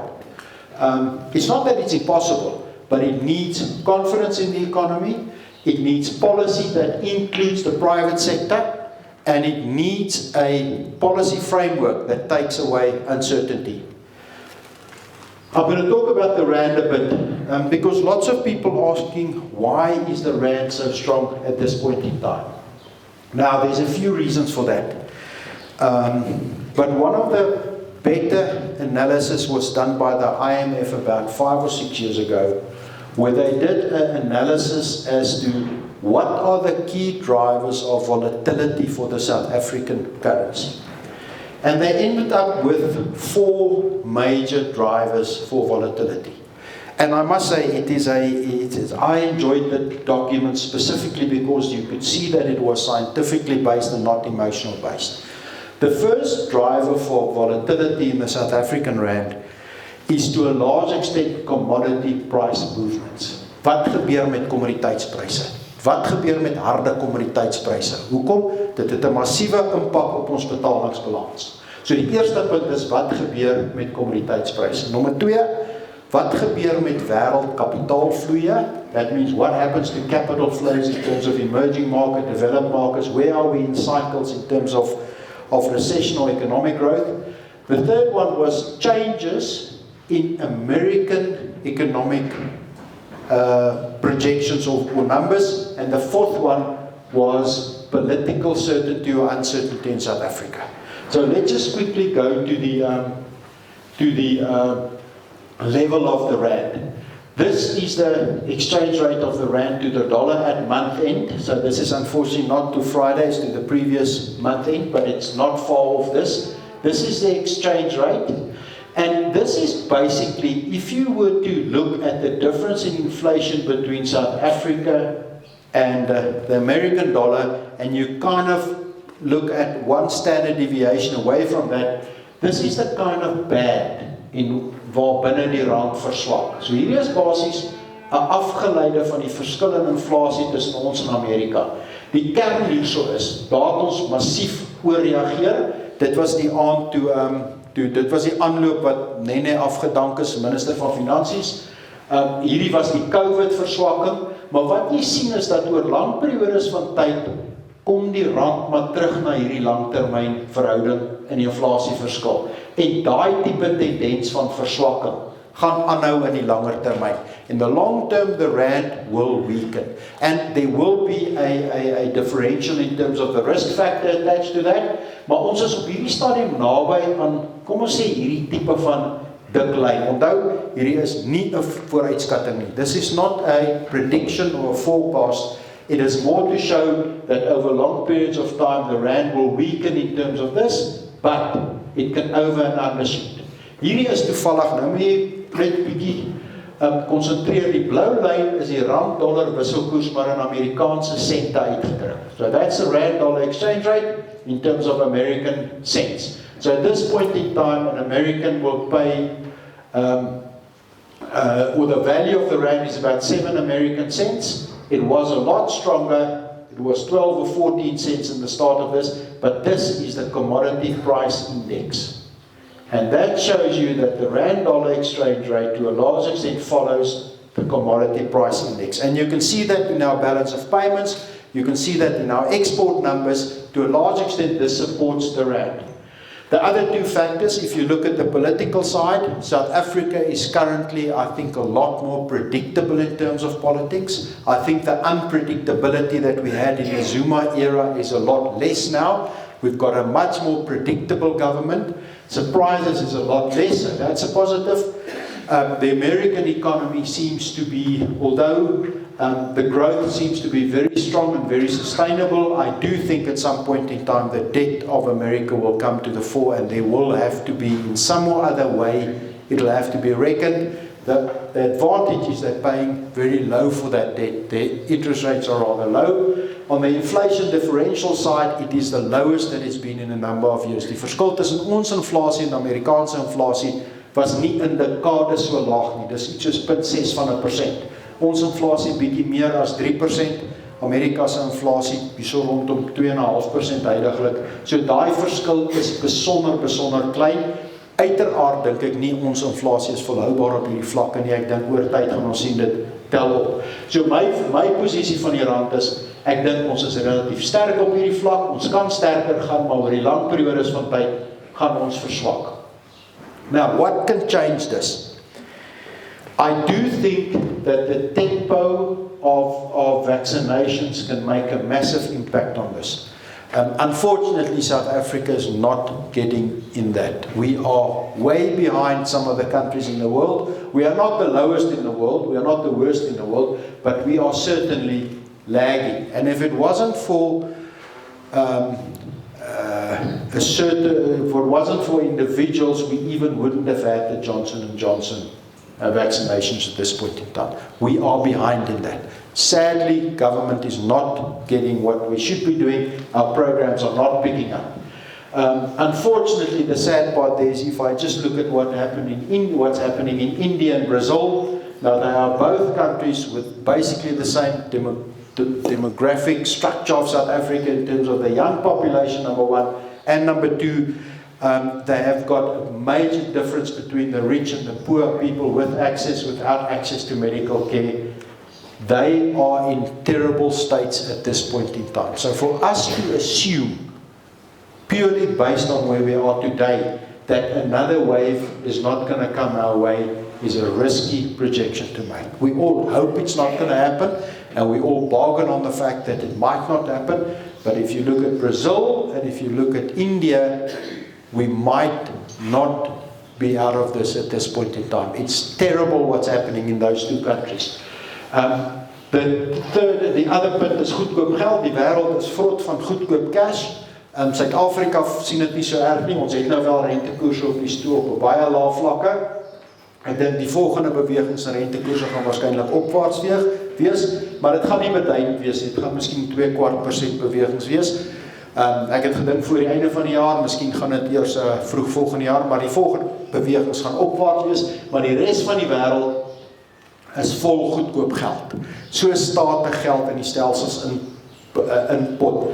Daai goedkoop geld gaan een of ander tyd 'n pad moet kry na inflasie toe. En dit kan hierdie speelveld verander. Hoe dit gaan gebeur, wanneer dit gaan gebeur, dit weet ek nie, maar hierdie goedkoop geld kan later effek hê. Nou goed, ek gaan later terugkom wanneer ek afsluit net na waar ek sien die ekonomie en die politiek is en hoe ek dit lees, maar Nick het ook gevra ek moet so 'n bietjie praat oor familiebesighede. Nou, die punt van familieboerderybesighede, let's just take one point. Some of the best, most successful businesses in the world are family businesses. Watter industrie jy ook al kyk, van die mees suksesvolle besighede in die wêreld is familiebesighede. Motorbedryf kan jy op en af gaan, dis oorwegend familiebesighede. Finansiële dienste, kleinhandelaars, hotelgroepe, van die grootste, mees suksesvolle besighede in die wêreld is familiebesighede. So, the key is, some of the most successful, strongest businesses in the world are family businesses. Always keep that in mind. It's a business model that has stood the test of time, that can sustain and that can work, but it needs responsible management and it needs effective planning. En ek dink hier's mense wat dit sal beamoen dat tot 'n baie groot mate verg dit beplanning. En die kundiges wat hierdie beplanning ken. Maar kom ons kyk, daar's allerlei verskillende statistiek. Maar as jy maar net kyk van die eerste generasie na die tweede generasie, wat is statistiek jy ook al vat? Iets soos 60% van die besighede maak dit. Dan maak iets soos net 32%, dan iets soos net 16% oorleef. So familiebesighede om te oorleef, baie besighede maak dit nie en dit verg ordentlike detailbeplanning. En dit bring my terug by hierdie gesegde van die emir van Dubai nadat olie in 1966 daar ontdek is, toe sê hy die volgende: My grandfather rode a camel. My father rode a camel. I drive a Mercedes-Benz. My son drives a Land Rover. His son will drive a Land Rover, but his son will ride a camel again. Dis die probleem. En toe ek hierdie vertel in Limpopo vir 'n aanbieding, toe staan 'n oom op, toe kyk hy so rond. Hy sê vir die boere, ek het julle lankal gesê. Ek weet 'n Land Rover gee moeilikheid, maar nie so baie moeilikheid. So the point is, hierdie gesegde is wat familiebesighede tref. Hoekom? Ons teel eenvoudig vinniger as wat die besigheid groei. Dis die eenvoud. Ons teel vinniger as wat die besigheid groei. En dit is die groot uitdaging. As jy maar net een generasie vat, ons sê elkeen is 3 gesinne. Eerste generasie, pa en ma. Tweede generasie, pa en ma. Vierde generasie, 27 gesinne. Volgende generasie, 81 gesinne. Dit kan ons nou nie werk nie. Geen besigheid kan groei teen hierdie tempo nie. Wat beteken dit? Dan moet ordentlike beplanning gedoen word. Anders kan jy hierdie nie regkry. En die kern van daai beplanning is, because a business can never grow at the pace of a family. So decisions needs to be made. That decisions needs to be weighed. The problem that needs to be weighed up is the principles of the family business versus, or the family interest versus the business. En hierdie moet onderskei word. Daar moet onderskei word tussen wat is belang van die besigheid en wat is in belang van die familie. Omdat die familie groei te vinnig. En 'n familie het altyd prioriteite wat nie in die besigheid gaan bly nie. So byvoorbeeld, een van die grootste foute wat jy kan kry is familielede begin afhanklik word van 'n dividend of 'n ou geldjie van die besigheid. Dit kan nie so werk nie. Die besigheid moet eers opgestel word. Dan kan nie 'n afvlerkie 'n huis kry in die familiebesigheid met nie. Swak opvolg of gebrekkige finansiële beplanning. Dis maar 'n beginsel in enige besigheid. Ordentlike opvolgbeplanning en ordentlike finansiële beplanning. En met die finansiële beplanning beteken dit, wat is die uittreeplan van die ouer persoon? En Johan het al op 'n tyd gesê dat onthou, die testament agter die klavier is nie opvolgbeplanning nie. Dit help nie. Opvolgbeplanning is baie meer as die testament is, oupa se testament is agter die klavier. Dit werk nie. Of om te sê, maar ons het 'n lewenspolis, dis oukei. 'n Lewenspolis is nie opvolgbeplanning nie. Opvolgbeplanning gaan oor baie meer elemente as net dit. En dan likwiditeitsdruk. Likwiditeitsdruk as gevolg van swak boedelbeplanning, geen opvolgstrategie of te veel mense is afhanklik van die plaas. Dan sink dit. En ons almal in alle omgewings kan vir jou sê, maar hierdie plaas was in die familie tot dit en dit gebeur het. Of daai is die spogplaas tot dit en dit gebeur het. En hierdie tipe faktore kan jou vang. Die uitkoms van goeie beplanning is die beginsel van rentmeesterskap. Ek het op 'n tyd PG Du Plessis in sy laaste onderhoud, het hulle hom gevra waar wil hy begrawe word en wat moet op sy grafsteen staan. Toe sê hy op sy grafsteen moet staan, hy was vir 'n rukkie die pagter hier en daai rentmeesterskap. The principle is that if you are in a family business, the key is that your responsibility is to look after this assets for future generations. That's a different mindset than trying to get the maximum profit or making the maximum money or extracting the maximum value. You are there for future generations. It gives clarity and a sense of purpose of what's going to happen. Otherwise, the uncertainty is always there until we get to the will behind the piano in grandpa's flat. That's not what planning is about. It increases the intellectual capital in the family, because simply you don't want every family membership to have to learn from scratch. There needs to be intellectual capital that's built up over time, ways of doing it, lessons of what's working. It assists in not the family saying, but it's my right. Daar's niks so sleg as om in 'n gesprek te sit, en ek was verlede jaar op 'n tyd in 'n gesprek waar daar 3 seuns is en die een seun skuif die stoel so terug. En hy sê, maar hoekom kan ek nie nou my geld kry nie? En die pa kyk vir hom so en sê, maar hierdie is it's a business. Incidentally, they're in the property business. They own a nice big property portfolio. And the dad was talking about how the structure will work and how it will. And the one son just said, but I want my money now. And the dad was taken aback for a second. And then one of the other sons said to him, but it's not your money. And he never got around that. He didn't understand, but it's not my money. There's a family business here. There's something bigger. So that arrogance of where's my money? Dit sink 'n familiebesigheid baie eenvoudig. En dan natuurlik as iemand sê, maar ek het lankal oorgegee aan my pa, aan my seun, as dan net een vraag, vra net vir jou, wie teken die chequeboek? Dan kom jy agter of oorgegee is of nie. Tot hy die chequeboek nie oorgegee is en nie oorgegee nie. Pa sê nie, my seun boer, hy ran alles. Wie teken die chequeboek? That is only being done when the responsibility for that is also transferred, unless you don't trust your son. Behalwe as jy vir hom sê, man, ek glo jou, ek vertrou jou nie. And then this is also, a lot of people hang in simply because there was no plan of how the older generation will one day retire.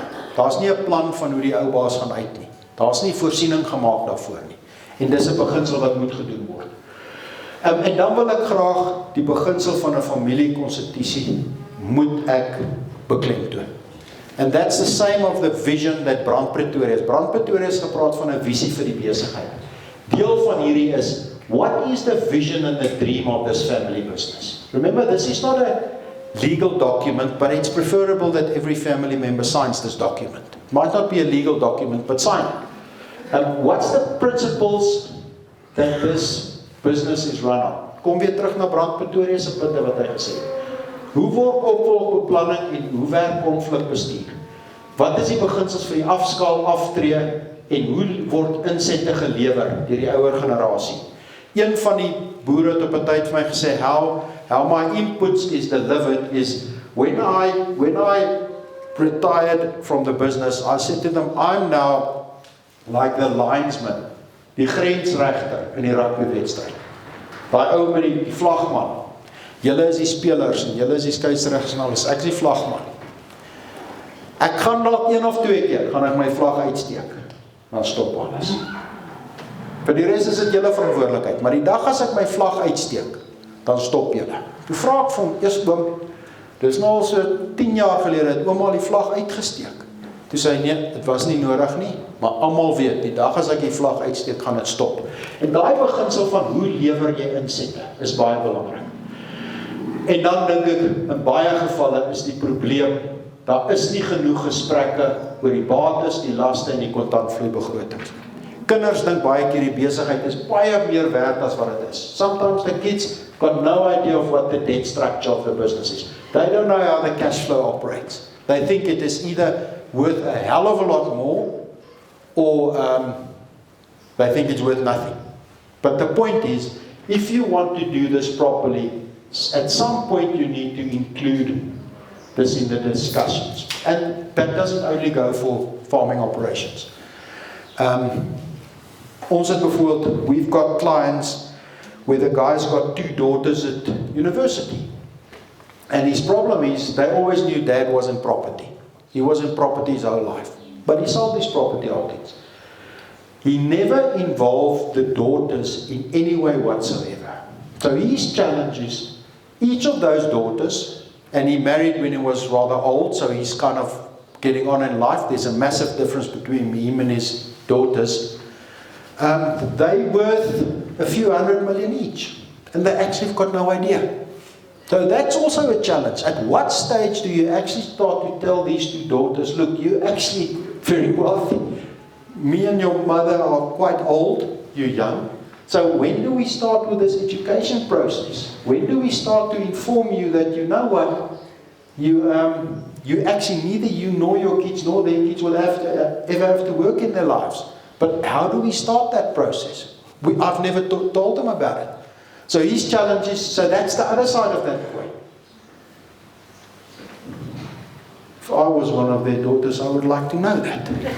But he hasn't told them, and he doesn't know how to tell them. Because he said they're going to, what's going to end up with? He said they first must finish school. Now they must finish university. I don't know what they must finish next, but at some point he's got to tell them. And then the key critical discussion here is regverdigheid dieselfde as gelykheid? Dink bietjie vir 'n oomblik daar. Is regverdigheid dieselfde as gelykheid? Is regverdigheid dieselfde as gelykheid? Wat ek daarmee bedoel is, en ek gaan 2 slides net bietjie meer daarop werk, maar ons het my vrou, byvoorbeeld, hulle is 3 kinders, hulle kom op van 'n wynplaas af. Die beginsel daar is, die oudste broer kry alles. En almal aanvaar dit. So daar is regverdigheid nie dieselfde as gelykheid nie. Maar die familieplaas kom al generasies aan en hy werk op daai beginsel. Sy kry niks. En dis fyn. Dis hoekom die familieplaas bestaan. Maar jy moet mooi besluit of regverdigheid dieselfde as gelykheid is. Haar broer se vertrekpunt is wat die plaas het. Hy sê maar onthou, ek het net 'n werk geërf. Dis al wat ek geërf het. I only inherited a job. I can never sell this. I can never liquidate it. All I've got is I have a job and I need to plan for my own retirement because my son will take this over one day. I didn't get that far. I got a job. And what did you get? You got a university education and you got a job. So we each got a job. But the point here is regverdigheid en gelykheid die beste? En hierdie gaan ek net kortliks daar. Die eerste besluit wat gemaak moet word is, wat is die langtermyn doelwit van die familieboerdery? Must this family farm continue over families or not? Was it something that can be sold and liquidated at some stage? Because if this farm needs to be there, we were talking to a 9th generation farmer near Calydon. And his principle is that generations ago it was decided that this farm will be intact, but it will only have one manager and one owner at all times. So therefore, that's why it can sustain. The second one is, what are your feeling of gelykopverdeling van die produktiewe bates? So you can either go that you slice this thing, if you've got 3 kids, slice it in 3, or decide one guy gets everything, or nobody gets nothing. It is kind of a trust structure, and it's run as a corporate business. Remember just, bloed is dikker as die ink van enige kontrak. En dit sê ek nou, dit kom eers as daai probleme inkom, kom jy dit agter. En die beide van hierdie trust en maatskappy strukture. Maar die beginsel hierso is, die gelyke verdeling van bates, daar's 3 kinders, die bates word gelykop verdeel, en gewoonlik is daar kontraktuele verhoudings om die grootte van die maatskappy te probeer aan die gang hou. Dit beteken skaal word kontraktueel aangespreek. So elke kind se trust kry byvoorbeeld 1/3 van die grond en elkeen 1/3 van die operasionele maatskappy en 'n struktuur hanteer hierdie. Die ander ding is 'n ongelyke verdeling.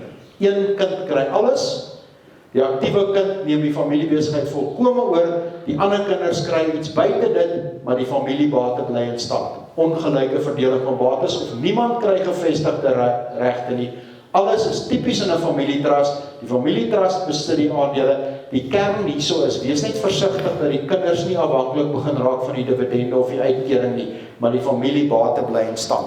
En gewoonlik hierso sal die trustees baie sterk onafhanklike trustee of trustees moet hê, want daai onafhanklike trustee moet kyk dat hierdie ding aangaan. Nou goed, snaaks genoeg Brand Pretorius het ook hierdie gesê, doen die regte dinge reg, en ek sluit af met hierdie slide, en ek gaan hierso 'n paar opsommende kommentaar of punt te maak.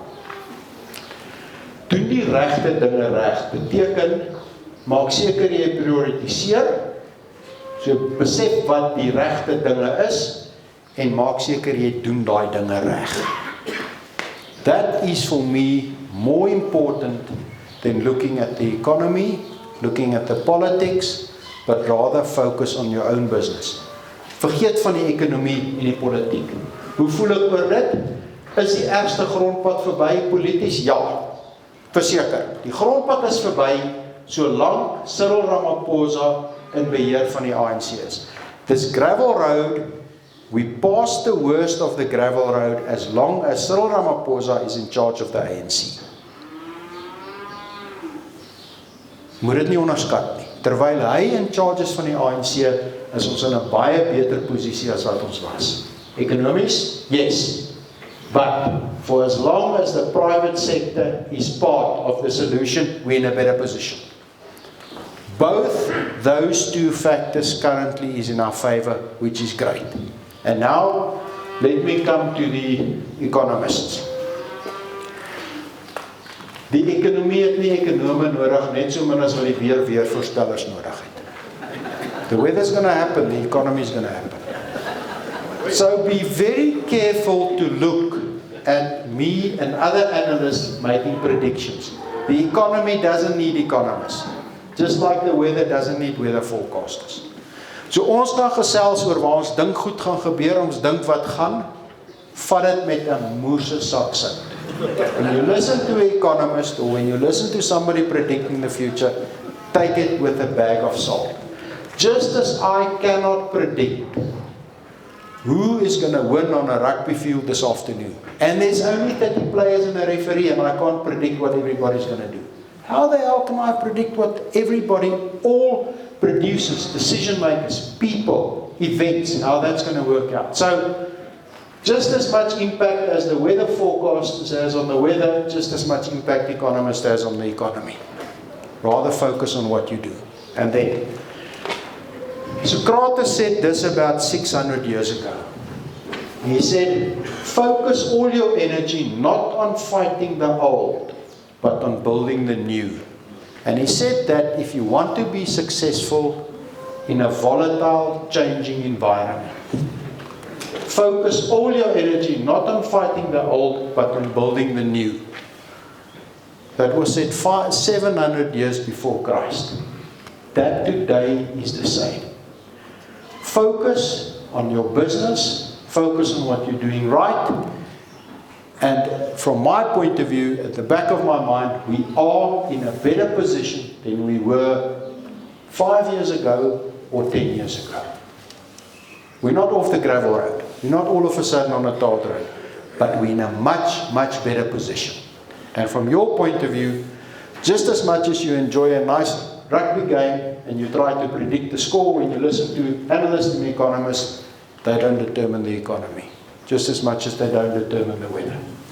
So, ek is baie meer optimisties as wat ek was 'n klompie jare gelede. Onthou net, dit is onmoontlik om draaipunte te voorspel. It is impossible to predict major turning points. It's like when they asked, when you talk about the biggest, most valuable company in South Africa currently is Naspers, and they asked Koos Becker about how do you do plans in future and how do you predict the future, and I talked about it earlier. He said, well, if you look at the past, it's like sitting at the back of a donkey car. Jy sit agter op 'n donkey kar en jy kyk waarheen jy gaan. Die feit dat jy kan sien wat gebeur het, beteken nie 'n idee wat voor lê nie. Jy weet nie of daar 'n sloot is nie. Jy weet nie of daar 'n draai is nie. Jy weet nie of die donkies gaan skrik nie. So pas op om agter op die donkie kar agtertoe te kyk en die toekoms daardeur te voorspel. En dis in baie gevalle wat ons doen. Ons sit agter op die donkie kar en ons kyk waar ons was en ons voorspel die toekoms. The future is difficult to predict. Look at the facts that you have at your disposal, and if any economist or any political analyst tell you something, well, it's like a weather forecaster. Sometimes you're right, mostly you take a guess. Alles van die beste. Ek wil net beamoen by wat Brand gesê het. Ek dink die boere in Suid-Afrika stel 'n helse voorbeeld vir die res van die land. En ek dink julle moet daai voorbeeld vir mense vertel. Julle moet daai attitude, daai beginsel, die res van die land ook vertel. But my view is we're in a much, much better position than we were. And I do think that we're not off the gravel road, but we're certainly closer to the end of this part of the gravel road than the beginning of the gravel road. Alles van die beste en sterkte. Baie dankie.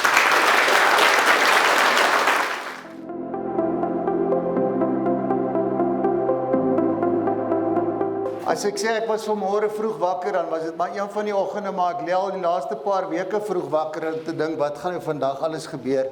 En toe ek nou 'n woordjie soek vanoggend, net om hierdie ding te begin, toe het ek nou 'n keuse van tussen daai onderste byskrifie in my dagboek of 'n Bybelversie, en iets sê vir my, vat jou dagboek en kyk wat is daar vir vandag geskryf.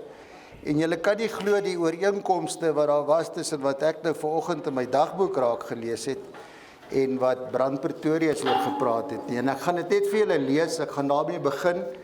Dit sê hierso: Technology is nothing. What's important is that they have faith in people, that they is basically good and smart. And if you give them tools, they'll do wonderful things with it. En dit is ons situasie met die tools, met die beeste wat ons gekry het om mee te werk. En ook die mense wat vir ons help om met ons beeste te werk. So ek het gedink is baie van pas, ek wou eintlik daarmee afsluit, maar ek wou dit terwyl Brand nog in ons geheue was, wou ek dit net vir julle lees. Nou, ek wil net vir die Sernick groep baie dankie sê. Ek dink hierdie lesingslokaal is nasionaal, internasionaal bekend. Hierdie is 'n organisasie waar daar baie eerste dinge gebeur het, baie proewe gedoen is, baie wetenskaplike beeswerk gedoen is en ook baie praktiese beeswerk gedoen is, goeie veilings gehou is en die fasiliteite vir groepe mense wat hier na toe kom is uitstekend en hierdie wat ons vandag kan gebruik, baie dankie namens ons as teelers, as beesboere, nie net Bonsmara Suid-Afrika nie, maar elke beesboer wat vandag hier is. Dankie vir die geleentheid om hier te wees. Aan die voorsitter van die Bonsmara Raad, toevallig is dit ook Dick Serfontein, sy raadslede, sy uitgebreide tegniese komitee vir die besluit wat geneem is om 'n skrywe uit te stuur ten opsigte van bespiering by beeste.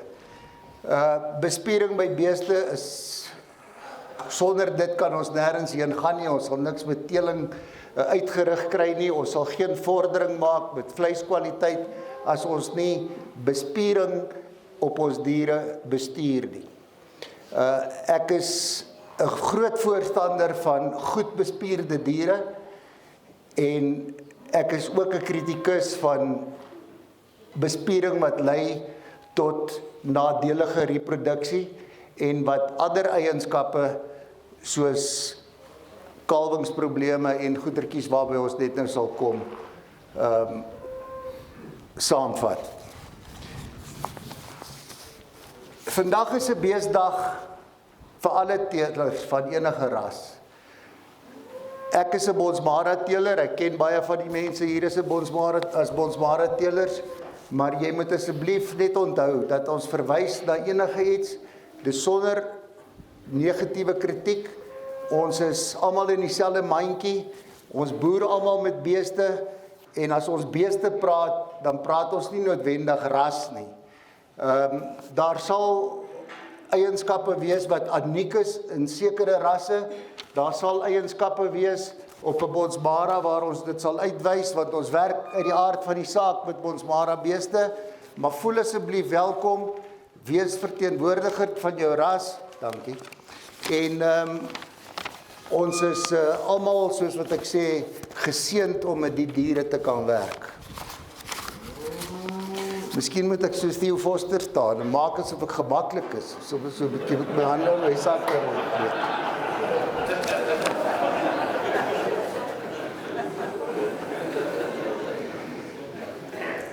Dan aan die raad van die Bonsmara Beesteelersgenootskap, die deursigtigheid waarmee hulle besigheid doen al die jare, en ook nou met hierdie bekendstelling of die uitreik van die skrywe rondom die bestuur van die dubbelbespierde geen. Ek dink dit is weer eens sy eerste van die beesrasse. Ons is besig om 'n deur oop te maak wat ek dink wat in die toekoms vir ons goeie dividende gaan inbring.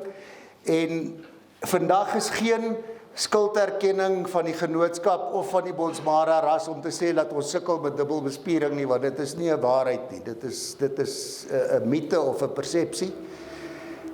Wat ons vandag hiervoor is om 'n arrestasie te vermy. Dis nie 'n skulderkenning nie. Die ouens wat gaan sloer met hierdie ding gaan vorentoe gearresteer word.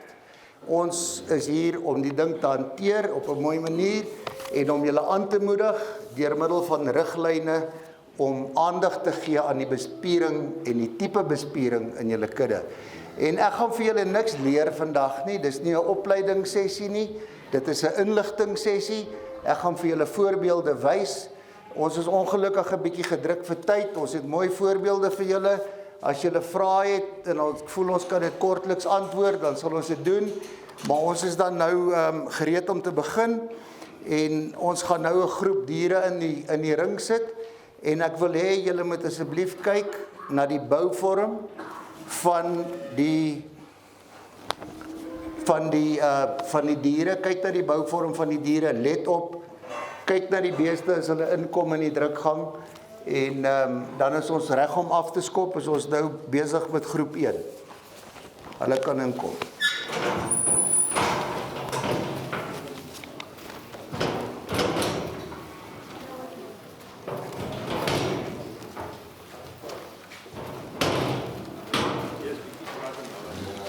Ja, ek dink so. Die een ding wat belangrik is, wat jy moet onthou, is ons is almal geneig om ons verse nie te vroeg te selekteer nie. En daar's goeie meriete daarin. Maar wat kan gebeur? Soos was 'n dier volwasse raak, kan die risiko's versteek raak. Soos wat 'n koei ontwikkel, kan die risiko's wat by 'n jong bees duidelikbaar neembaar is, versteek word. En hierdie koeie is toevallig al 4 draers van 'n dubbelbespierde geen of 'n mutasie van 'n dubbelbespierde geen.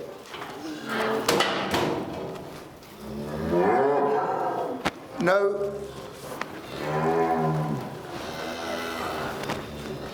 jy kan maar die kallertjies laat inkom, hulle kan almal inkom. Die interessantheid, keer net die koei, die opmerklikheid hier, wil ek hê moet julle sien in die kalfies. Hierdie koeie is draers van die geen en hulle is gepaar met normale bulle. Al 4 hierdie kalvers is gebore uit normale bulle. Maar let op na die bouvorm van die kallertjies, die terugslaan na die bespiering van die moederlyn se kant af. En as jy na die kalvers kyk, as hulle alleen in die kraal was, sou jy dit mooi gesien het. Hulle is eenvormig, hulle is blokvormig, baie breed oor die rug, sterk en groot oor die heupe en die skouers, redelik platterig oor die ribbes met nie 'n duidelike sprong van rib nie. Julle moet nou onthou, ek verstaan ook dat die kalvers is klein, hulle gaan verander, hulle gaan ontwikkel. Maar ons werk met wat ons het. Ons het nie in alles die regte voorbeelde nie. Maar die koeie wys gedefinieerde bespiering, selfs in hierdie C3, C4 kondisie wat hulle is. En jy kan sien dat hulle nageslag, geteel uit bulle wat nie draers is nie, slaan terug na droë bespiering toe, né? Al hierdie kallertjies wys dat hulle bo-gemiddelde bespiering het. En wanneer, wat is die maklikste waarneembare manier om af te lei of 'n bees dalk 'n geen dra, is daai plat, breë, sterk, reguit rug, met die korter duie agter, breë boutjies, prominente heupe, daai woord wat ek eintlik nie wil noem nie van jump muscles, wat net daar is omdat daar nie genoeg beenspasie in die breedte en in die lengte is nie. Dit is 'n verskynsel van diere wat heel moontlik die geen dra. Goed, ek herhaal. Draarkoeie, gepaar met skoon, dis die lelike woord daai, met normale bulle en tog is daar nog genoeg of baie bespiering. Hulle kan gaan, Pieter, hoor, ons is klaar, dankie. Uitstekende koeie, né? Uitstekende koeie. Hulle wys nie vir ons die negatiewe eienskappe van oordrewe bespiering nie. Onthou, ek het glad nie die woord van oordrewe bespiering gebruik nie. Ek het nie gesê daai koeie is te bespier. Daai koeie se bespiering is binne die standaarde, hulle is binne in die kudde, hulle het goeie bouvorm, maar daar's gedefinieerde bespiering wat jy kan sien, en jy kan sien dat die kalvers, selfs met 'n skoon bil, is nog steeds 'n bietjie droog. Daar's nie tyd nie. Yes, my friend. As ek die vraag ken, die antwoord kan jy vra. Ek wil nie lank antwoord hê nie, maar as jy nou na die koe kyk, wat is die eerste ding wat jy na kyk om vir jou te sê dit wys vir jou dat sy wel dubbel bespier is? Daai is maklik. As ek na hulle kyk, sien ek nie dubbel bespier. Okay, hulle is nie dubbel bespier nie. Dis die eerste ding wat jy moet onthou, want dubbel bespier is 'n gebreklike bees. Hulle dra die mutasie of hulle dra die geen vir dubbel bespiering. En dit is hoekom daai koeie in 'n kudde is en hoekom dit goeie teelkoeie is. Want hulle is nie dubbel bespier nie, maar hulle is gedefinieer. Jy kan die spiernate kan jy sien op die diere. En die ander ding is van hulle, as jy kyk na hulle het nie daardie fyn koei vrugbaarheidslyn nie, né? Daai mooi wigvorm van agter na voor. Hulle is swaarder voor, dieper in die nek en hulle is swaarder in die bors en hulle is meer 'n blokvorm. Dis hoekom ek vir julle gesê het, want ek gaan nog vir julle iets verduidelik oor 'n blokvorm. Bespiering bring blokvormige beeste, of te veel bespiering bring blokvormige beeste wat eintlik dan nou teenwerk op vrugbaarheid. En ek weet nie of van hierdie koeie gekommersialiseer word oor reproduksie data wat bietjie agter is nie, maar ek het dalk nagelaat om te sê, hulle is nie daai mooi, vrugbare, duidelike, wigvormige diere nie. Met my antwoord, Dankie. Okay.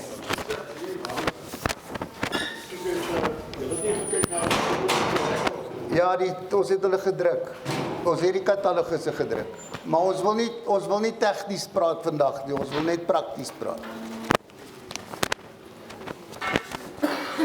Nou ons almal veronderstel dat wanneer jy vroulike diere inspekteer, dat 'n koei of 'n vers wat lyk soos die donkerrooi koei wat 'n skof het en eintlik 'n osserige kop het met 'n groot, duidelike, swaar borsbeen en min vroulikheid toon, dat hulle dalk belagtig sal wees, maar hierdie twee diere is al twee normale koeie.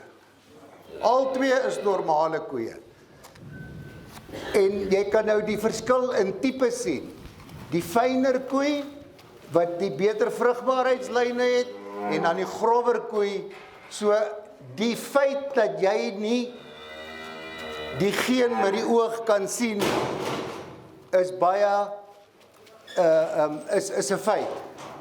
Dit is 'n feit, né? So wat ons hier vir julle wil wys is die klein kalfie wat nou net ingekom het. Daar is haar ma, die fyner koei, die fyner kalfie met die fyn koei. En ek het dit spesifiek gedoen, nie omdat sy 'n uitstekende voorbeeld van 'n mooi koei is nie, maar kyk na die kruisgedeelte van daardie koei. Kyk na die kruisgedeelte van daai koei. jy kan sien dat, waar is my lampie? Ja, ek praat so baie, ek vergeet om lig te maak. Wie het gepraat van die duisternis, jy moet eerder 'n kers opsteek, dit was ook nie gewees vir hom. Hier is hy.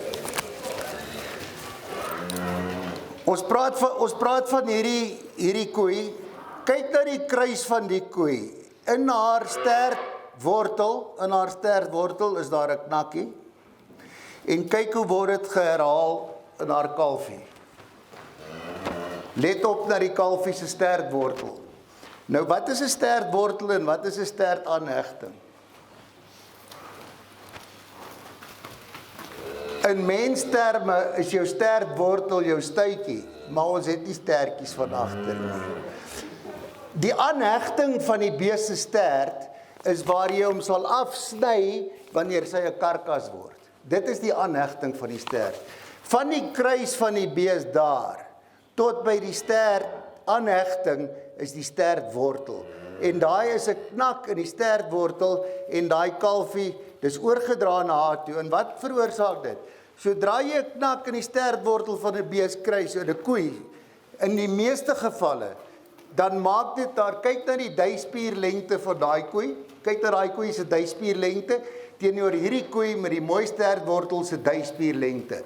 Dit maak die duispierlengtes kort, en dit vernou na die sitbene toe na agter, wat ongewens is. Met ander woorde, die breedte oor die heupe, dan word hy nouer na agter toe, né? Klaar gepraat oor die koei, ek wil vir julle wys, strukturele foute of strukturele afwykings is sterk oorerflik. Hierdie koei, ons sou na haar kyk en sê sy is osagtig, swaar in die bors, swak balans, en volgens alle fenotypiese eienskappe wat jy hier sien, sou ou nou dink dat sy gaan heel waarskynlik nie 'n baie vrugbare koei wees nie, en sy vertoon die negatiewe eienskappe van onvrugbaarheid.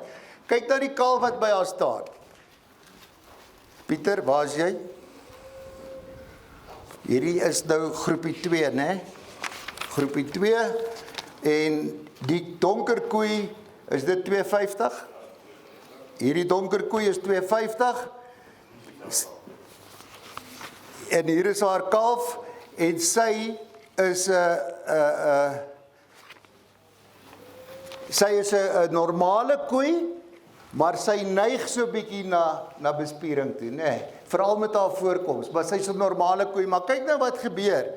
Sy is 'n normale koei wat gepaar is met 'n normale bil, skoon, normaal, en kyk daai pragtige kalf wat daar gebou is. So effens 'n stertjie aan hom, maar normale koei, normale bil, en in my opinie, die beter kalfie van die res wat ons nou al gesien het. OK. So kombinasies is belangrik, maar ons wil 'n dier teel wat vir ons almal, ons boerderye, finansiëel vorentoe neem, en wat fenotipiese vordering bring, vleiskwaliteite verbeter, en ons moet nie dink dat as ons van die bespierde geen gaan ontslaa raak, dat ons nou weer gaan platbeeste teel nie. Ek stem nie daarmee saam nie. Alright, so dis 2 koeie.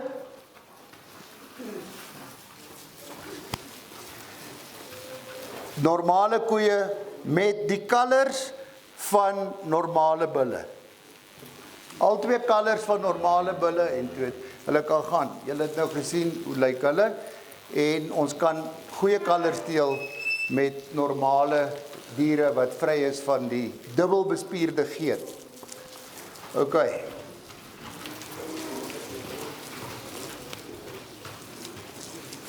Right, ek dink hier kom nou 'n geelerige koei.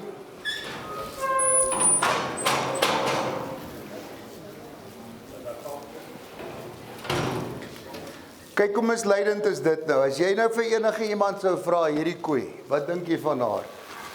Sy's relatief silindries. dit lyk of sy min melk het, sy het 'n klein kalfie, die kalfie lyk vir my bietjie honger. Die koei vir haar grootte is relatief klein onder die stert, sy het gedefinieerde bespiering op haar agterlyf, en as ek nou met die oog moes kat of met 'n ander bril moes kyk, het ek dalk gedink sy sal 'n draer wees. Maar jy kan jou misgis, so moenie net op jou oog staat maak wanneer dit kom by die besluitneming oor bespiering nie, né?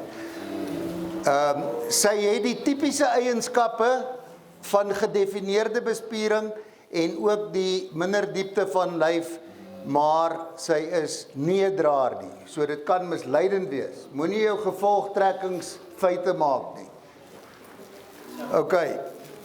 En die kalfie is van 'n normale, dis 'n normale koei en die kalfie is van 'n normale bil. En ek dink persoonlik dat ek het gaan kyk na hierdie koei se melksyfers, maar ek kon nie sien of dit 'n korrektiewe paring was nie. Sy het al vorige 2 kalvers goed gespeen, maar ek dink nie hierdie kalfie gaan op 'n redelike gewig kom nie. Ek weet nie of sy bietjie vroeg gekalf het of wat nie, maar ek vermoed sy is dalk 'n bietjie laag op melk. En dit is ook 'n eienskap van oordrewe bespiering, né? Is minder melk. Dankie, ons is klaar met haar.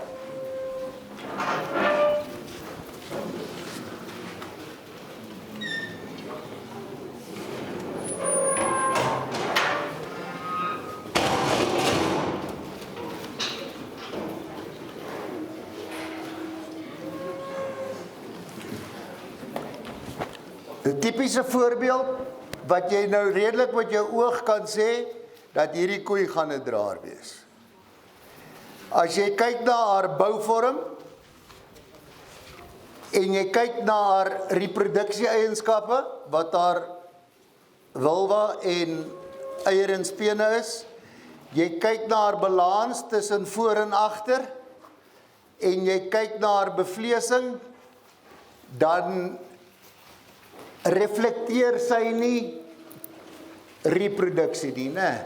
Daar's baie negatiewe eienskappe op haar, waaronder ook die stertaanhegting een van hulle is.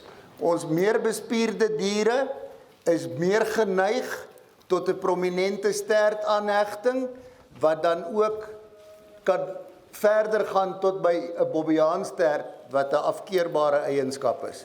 Maar hier is 'n droë koei, droog in die sin van dat sy min vet dra, en dat sy ook 'n omgekeerde wigvorm eintlik het, né, wat teenstrydig is met vrugbaarheid. Die van julle wat nie vertroud is met die wigvorm nie, ek sal vir julle 'n voorbeeld wys later, maar 'n eienskap van vrugbaarheid op 'n reproduserende koei is dat die lengte, die afstand van bo op die kruis tot by die lies moet groter wees as die afstand van bo op die skouers tot onder die bors.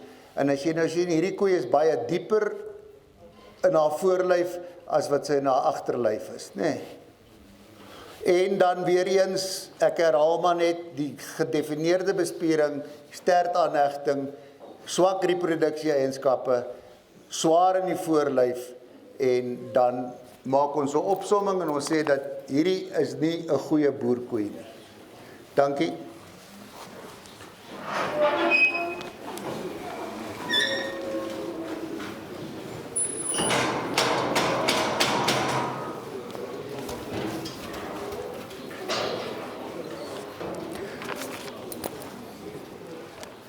Is hierdie koei 'n draer of nie?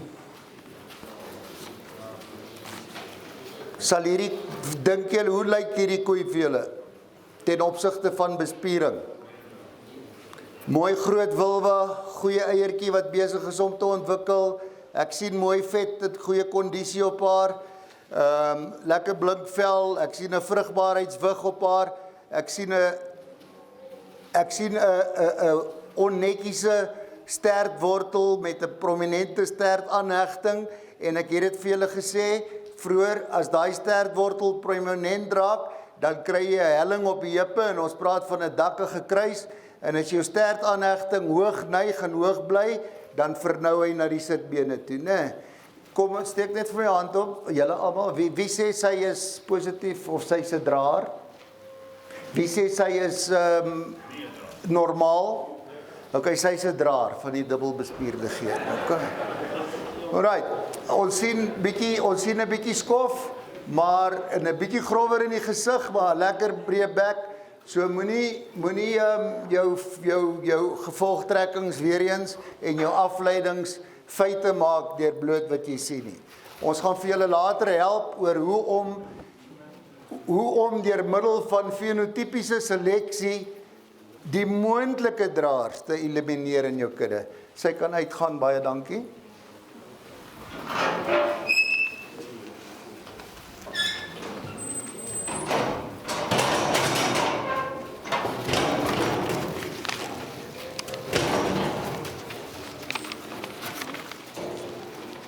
Groepnommer hoeveel, Pieter?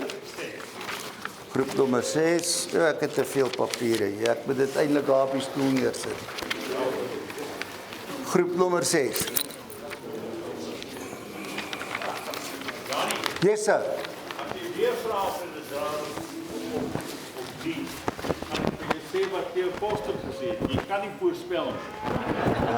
Maar het ek nie? Weer vra nie. Okay, alright. Maar ons beamoen mekaar. Ek sê vir jou, jy kan nie 'n afleiding maak nie en jy sê vir my ek moet jou nie in die versoeking lei. Okay. Groep nommer 6. 3 koeie. Okay, ek sal vir julle sê dis 3 normale koeie hierdie. Kyk na die uitstekende bouvorm, goeie breedte, lekker breedte oor die kruis.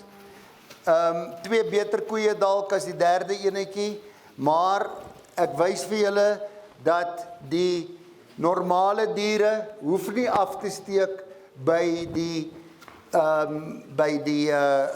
draers nie. Ek het hierdie koeie hier ook net vir 'n ander rede. Ek wil graag vir julle wys dat hierdie koeie vertoon vrugbaar. Hulle is mooi skoon in die nekke. Hulle het 'n gladde vel en haar. Hulle het 'n duidelike vrugbaarheidslyn. 'n duidelike vrugbaarheidslyn verwys ek na die wigvorm toe. Hulle het goeie breedte oor die sitbene.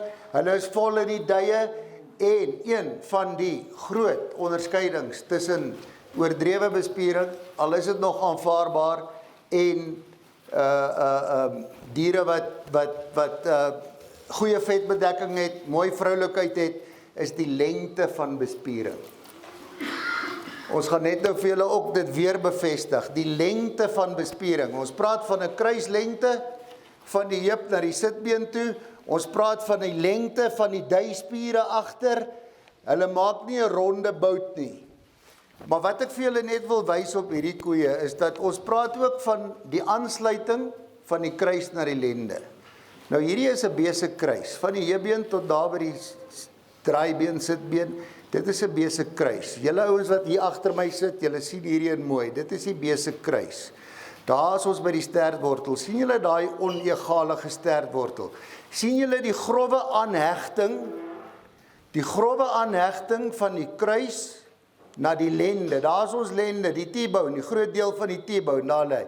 Kyk die grove aanhegting. En dit kan dalk soms in oordrewe vorm 'n vashaakplekkie wees met geboorte. Maar hierdie koeie is so breed oor hulle kruise dat ek nie enigsins impliseer dat dit wel die geval is nie. Maar 'n netjiese kruis sou hierdie koeie absolute foutlose koeie gemaak het. Uit 2 van die koeie, nee. Hierdie koetjie wil ek vir julle wys. Kyk, die ligter koei, die donkerrooi koetjie. Kom ons draai haar 'n bietjie om.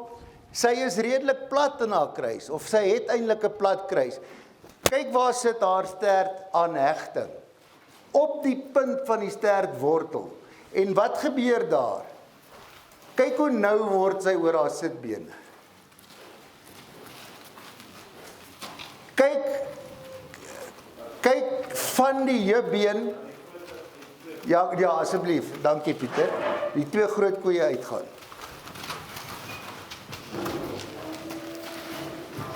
Kyk na die koei se kruis. Kyk hoe breed is sy oor haar heupe. Dan sy 'n plat kruis. Kyk na die prominente stertaanhegting. en dan sien jy hoe vernou sy na die sitbene toe. Sy val heeltemal weg daagter. Sy word ook dan platter deur die duie. En deur die draaibeen.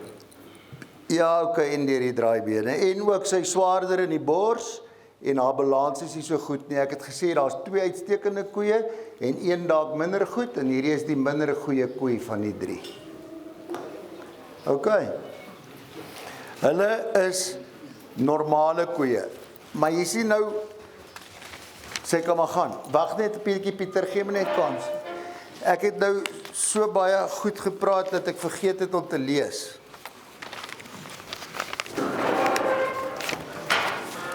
Hoekom is ons besig met hierdie tipe van inligting sessies? Omdat 'n ekstensiewe kommersiële vleisbeesboerdery behoort simplisties en minimalisties gehou te word om kostes te bespaar en skades te beperk vir vooruitgang in ons boerderye. Ons kan nie met te veel eienskappe wat nie reg gesukkel en dit probeer regmaak nie. En hier kom die stoetteelers in. Die verskaffers van die teelmateriaal moet vir die kommersiële boer die regte inligting gee, die regte materiaal gee om sy wat hy kan gebruik deur die regte diere te selekteer om by sy teeldoelwit uit te kom. Okay, so daar is 'n groot verantwoordelikheid op die verskaffers van teelmateriaal om vir die kommersiële ou die regte materiaal te verskaf, né? Geneties sowel as fenotipies. Dit bly egter die keuse van die eienaar van die kudde of jy of hy of sy met die tipe diere te boer wat sy teelbeleid ondersteun om by sy teeldoelwit uit te kom. Ons kan nie voorskriftelik wees nie. Ons kan vir jou sê wat ons sien, ons kan vir jou inligting deurgee, ons kan vir jou 'n bietjie opleiding gee, maar op die einde van die dag is dit jou keuse, jy moet die besluit te maak. Right. Wag net 'n bietjie Piet, sorry. Wanneer is 'n eienskap ongewens? Wat maak 'n eienskap op 'n bees ongewens? Mr. Allen, you must tell me because Economically damaging. okay. Enige eienskap wat afwyk van die normaal behoort as minder gewens beskou te word. Ek sê nie afkeerbaar, slagbaar, maak dood, vat weg nie. Die doodmaak en die wegmaak en die vleismaak en die borsmaak hang af van hoe ver is die afwyking van die normaal af. Maar enige afwyking van die normaal is minder gewens of ongewens. Okay, en dit sluit in bouvorm, fenotipe, onderkake, agterbene, kloue, gedraaide skrotums, skedes, naalvelle. Nie alles is slag nie. Dit hang net af hoe ver is die afwyking weg van die normaal af. Right, waar is ons dan nou, Piet? Dan gaan ons aan. Groep 7. Right, hier kom ons nou by 'n paar interessanthede.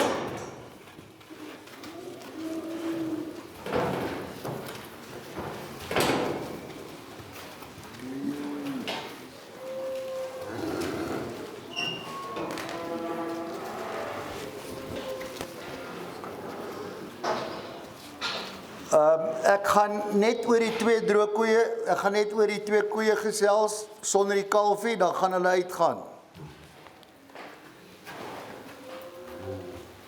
Groep 7, 3 koeie, 1 met 'n kalf, 2 droogkoeie, goeie kondisie. Kort so 'n bietjie vroulikheid. Ek mag nie vra of hulle draers is of nie, maar hulle is al 3 skoon hierdie. Hulle is al 3 normaal hierdie koeie, hoor.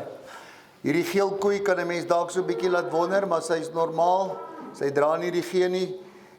Die middelste groter koei met die mooi kruis en die mooi diepte en sprong van rib, sy is normaal. Hulle kan uitgaan asseblief die 2 droë koeie.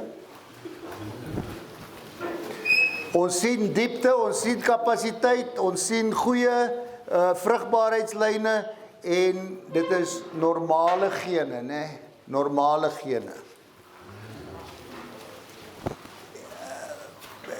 Ek het nou die dag met iemand gesels, die sê vir my jare gelede het hy 'n baie ervare afgetrede bonsmara stoetboer, het hy die belangrikheid van 'n dier se kruis, van diere se kruise beklemtoon, koeie, en hy het baie pak slaag gekry, maar ek is nie bang om pak te kry daarvoor nie. Ek beklemtoon dit. Ek sê dit is 'n afwyking van die normaal, die stertaanhegting, die stertwortel, dis 'n afwyking van die normaal, dis ongewens. Dit vernou, pas op, maak oop die hekkie, laat ek, ja, maak oop hierso. Maak gou oop die druk gaan, laat ek net hier staan. Of hierso. Ek gaan nie tyd hê om op die paal te kom nie. Ek gaan nie tyd hê om op die paal te kom nie. OK, hierdie koetjie het 'n mooi vrugbare wiglyn, maar as ons kyk na haar kruis en ons kyk na die vernouing van die sitbene, dan sien ons dat dit wat ek vir julle gesê het, daai strukturele fout of daai strukturele afwyking is sterk en swaar oorgedra na haar nageslag toe. Strukturele foute is 'n hoogs oorerflike eienskap. Die koei is mooi vrugbaar, maar 'n heeltemal 'n vernouing deur die duie, oor die sitbene, bloot oor daai slordige stert, wortel en aanhegting. Dis verkeerd, die dinge loop verkeerd daar. Dankie, ek wou vir julle net die voorbeeld wys, daar is die kalfie, sel een. Dis toevallige Puna kalfie, jou klein kalfie. OK, dankie. Sop vir jou. Loop.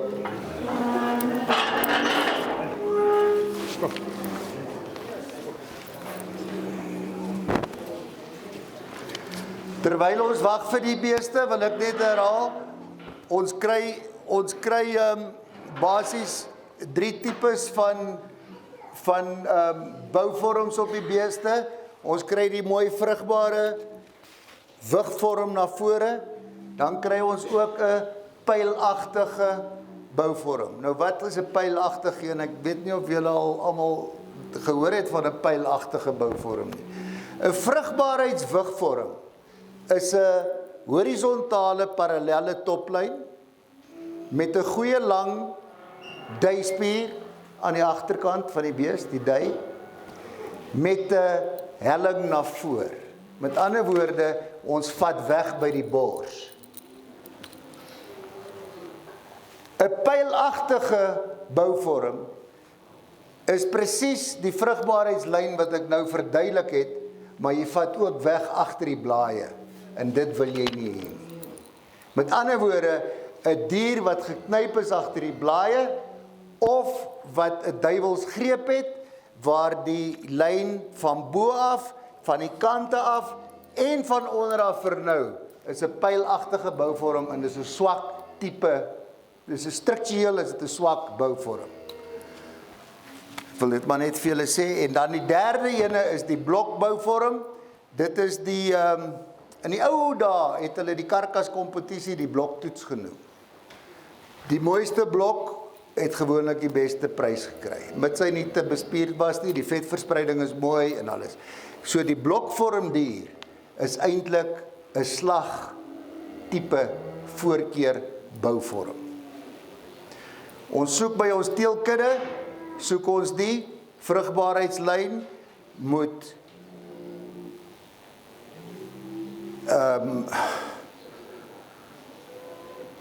wigvormig wees, wigvormig wees.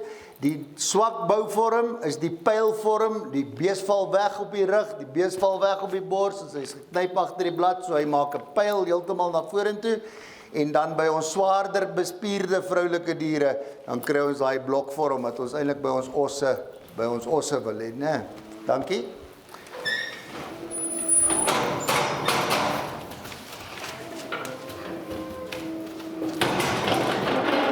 Acht.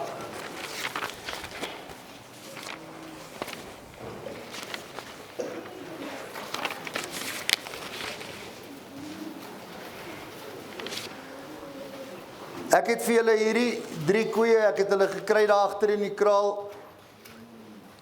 En toe sê ek vir Pieter, ek wil hulle graag gou inbring. Dit is diere wat negatief voorkom op reproduksie. Nee.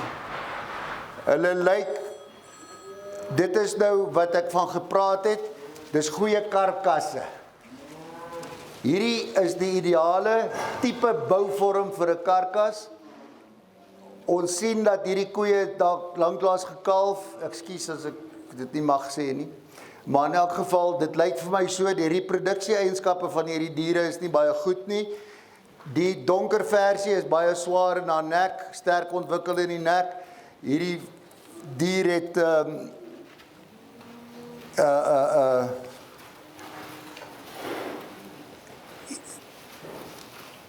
hierdie dier is baie swaar in haar skouers, voor, klein vulva.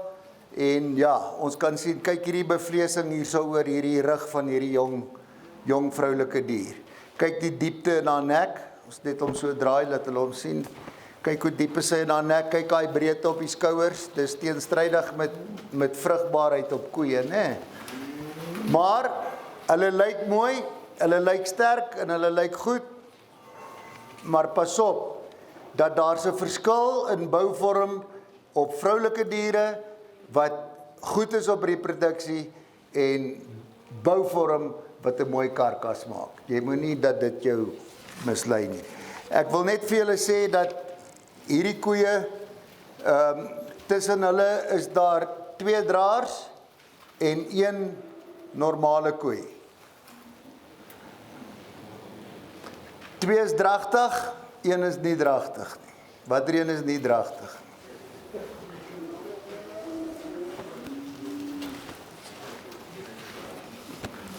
Ja, jy is reg. Hoor, daai koei is nie dragtig nie, hierdie 2 is nou dragtig.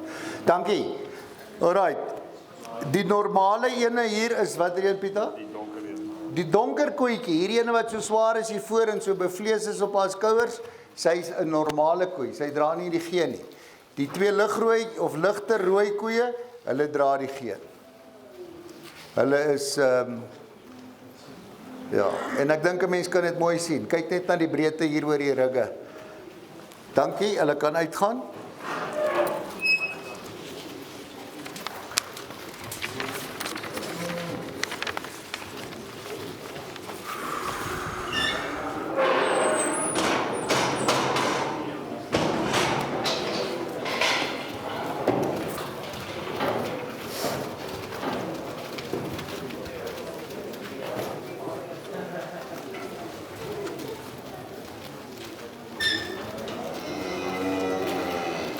Goed, in die ring het ons 4 normale koeie. Ons het 4 normale koeie in die ring.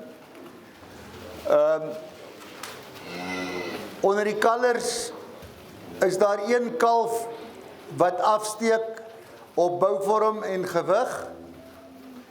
En ek wil hê julle moet net so bietjie mooi kyk, draai hulle net so bietjie, kyk na die 4 koeie en dan kyk hoe julle of julle vir my kan sê watter koei het die skraal, rankrige, platter kalf.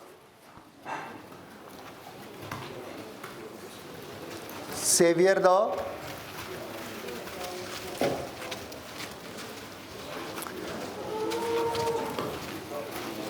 Okay, Piet, kan jy net vir my reël dat die weer eens net, julle kan sien wat se tipe kalvers kan 'n normale koei produseer, né? Laat vir my die kalf en sy ma met die 3 spene agterbly. Laat die ander uitgaan. Okay, ons gaan nou, ek gaan die skraal kalf en sy ma gaan ek los.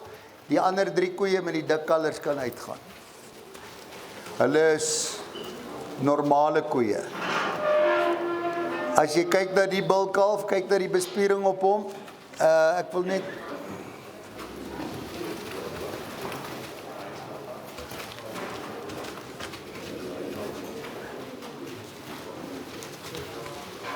wil net vir julle iets wys van melkproduksie.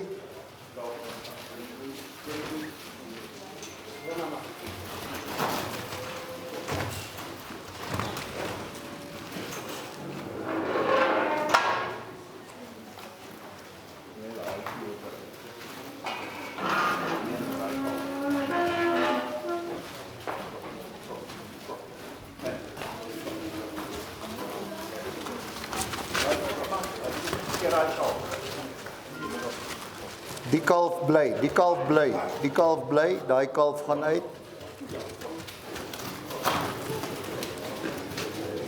Okay, wat sien julle nou? Hoekom het hierdie mooi, goeie koei 'n kalf wat so lyk en daardie ou liggeel koetjie daar aan die ander kant wat uit is met 'n dik kalf? Wat gaan die aan?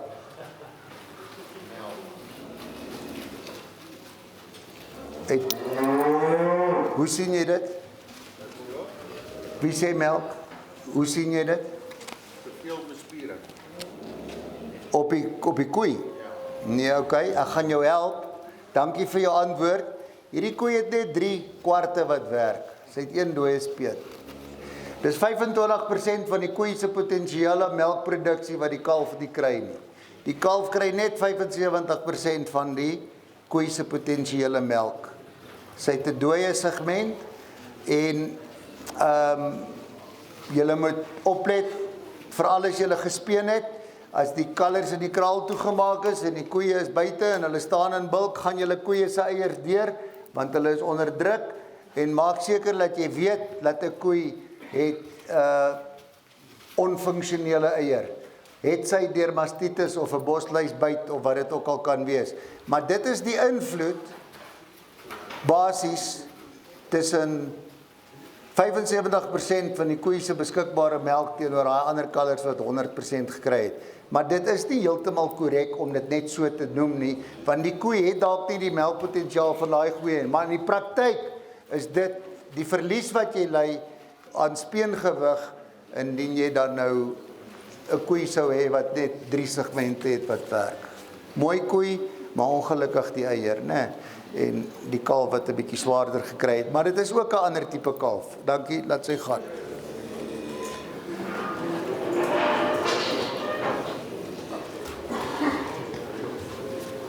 So ons het nou gekyk na koeie wat normaal is met goeie bouvorm kalvers en ook die invloed van 'n dooie kwart van die eier op die kalf se groei.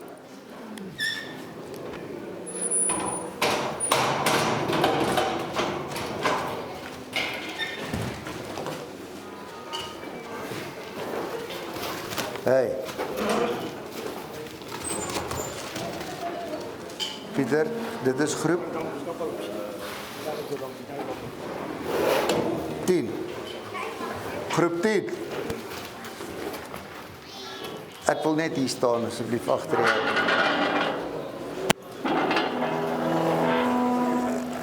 Ek dink as 'n mens kyk na die kalvers en jy kyk na die koeie, veral op hierdie geel koei, bietjie minder diepte van lyf, hierdie koei duidelike bespiering, klein onder die stert, redelike wipstertjie, en jy kyk na die bespiering van die kalvers, dan kan jy vermoed dat hierdie twee koeie dalk draers is van die dubbelbespierde geen. Hierdie koei met die skoffie en die temperamentjie, bietjie meer osagtig, maar tog afgesien daarvan, hulle is draers, en die interessantheid hiervan is dat watter koei is 3 en 8, Pieter?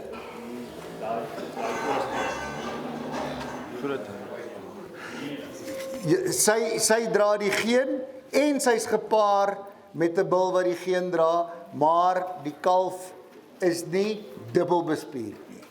Hy wys duidelike bespiering, hierdie kalf, dis dalk oordrewe en jy kan dit sien, hy boet 'n bietjie in op sy lengte, sy kapasiteit, sy sprong van rib, maar dis nie dubbelbespiering nie, en dit is 'n geendraande bil met 'n geendraande koei. Hierdie ander koei dra die geen, sy is 'n draer en sy's gepaar met 'n bil wat normaal is, en kyk net daai kalf wat sy geproduseer het. So, die gene, die bespierde gene in hierdie koei, het die skoon bil eintlik baie goed gekomplementeer, laat ons net daai ander kalf sien, ten opsigte van kilogram vleis per koei eenheid, nee, kyk net na, laat hierdie koei vir my uitgaan asseblief, hierdie koei met, en die kleiner kalf, laat die dik kalf en die dik koei bly.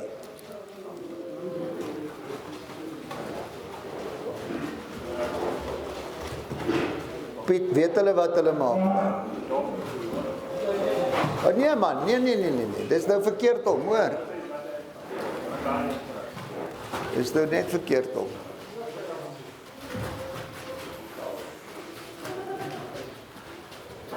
Laat die kalf gou uitgaan, voor die koei terugkom, na sy.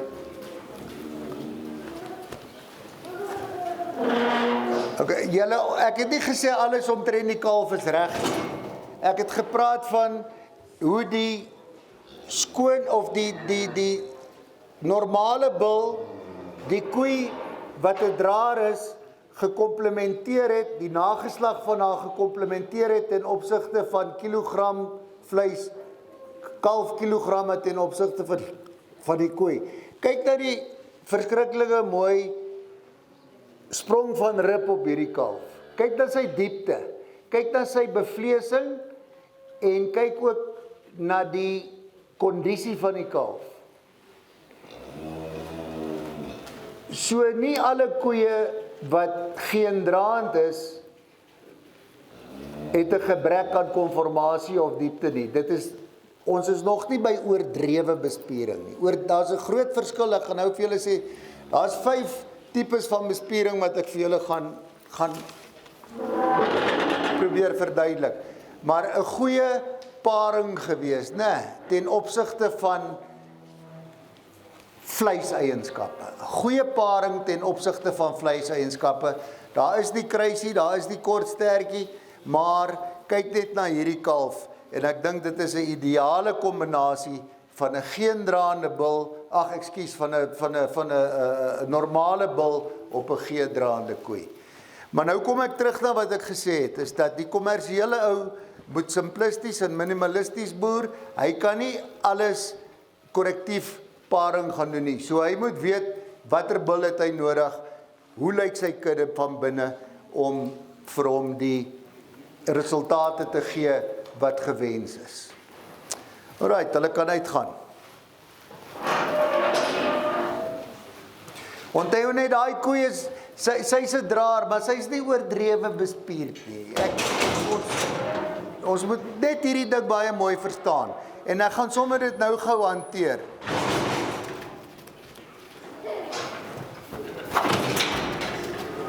Ek gaan dit sommer gou nou hanteer. Ek praat van 5 tipes van bespiering. Jy kry 5 tipes van bespiering. Laat ek maar weer hier staan het. Ek is nou oud, ek kan nie hierdie kant, ek wil hierdie kant staan, dan sien ek beter. Ek praat van 5 tipes van bespiering, en die eerste een is die homogotiese afwyking, wat die dubbelbespiering is, en dit is wat ons hier sien. Dit is onaanvaarbaar, dit is onverdraagsaam. Nou, by hierdie tyd kan nou al vir jou 'n dubbelbespierde kalf beskryf, sonder om na hulle te kyk. Hulle het altyd 'n snaakse, gebreklikerige, fyn, langerige kop. Die oogplasing is gewoonlik redelik bo in die kop. As dit 'n ernstige geval is, kan jy ook kry dat die oogies en die oogkaste is abnormaal klein. Hulle het 'n vreeslike breë borsvloer, hulle is gewoonlik bakbenig voor, hulle is platterig oor die ribbes.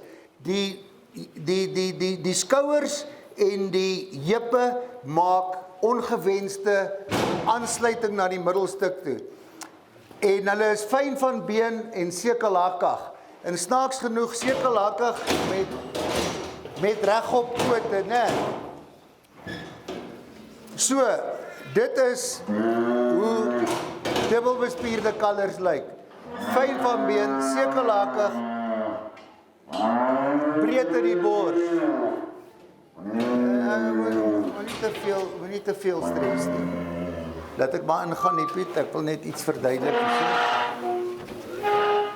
Nou hier is die tipe beeste wat jy nou bietjie, wat jou bietjie skade maak. In die eerste plek is die kalvers nie veel werd nie. En in die tweede plek, weet jy nie hoeveel van hulle het dalk op jou plaas doodgebore nie.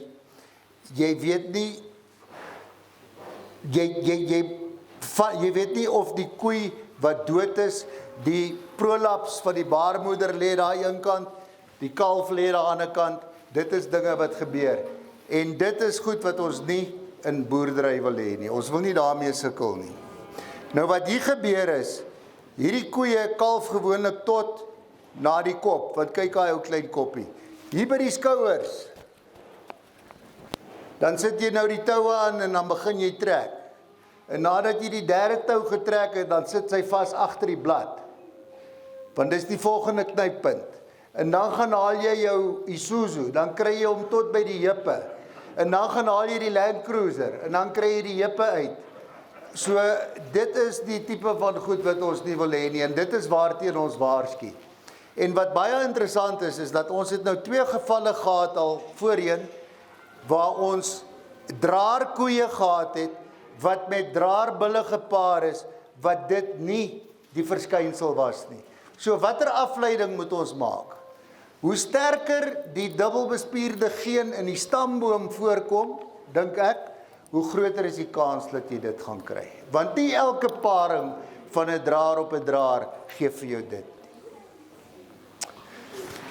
Ok, 2 draers, homozygoties, dubbelbespierde kalvers. Dankie. Kyk net daai geel koetjie se wilwatjie. Wag, maak op, sy's kwaad vir my nou. Kyk net daai geel koetjie se wilwatjie. Sy's 'n groot koei, kyk ook die prominente stertaanhegting. En dit is nie positief vir reproduksie-eienskappe nie, né? Daai wilwa vir so groot koei is heeltemal te ongewillig.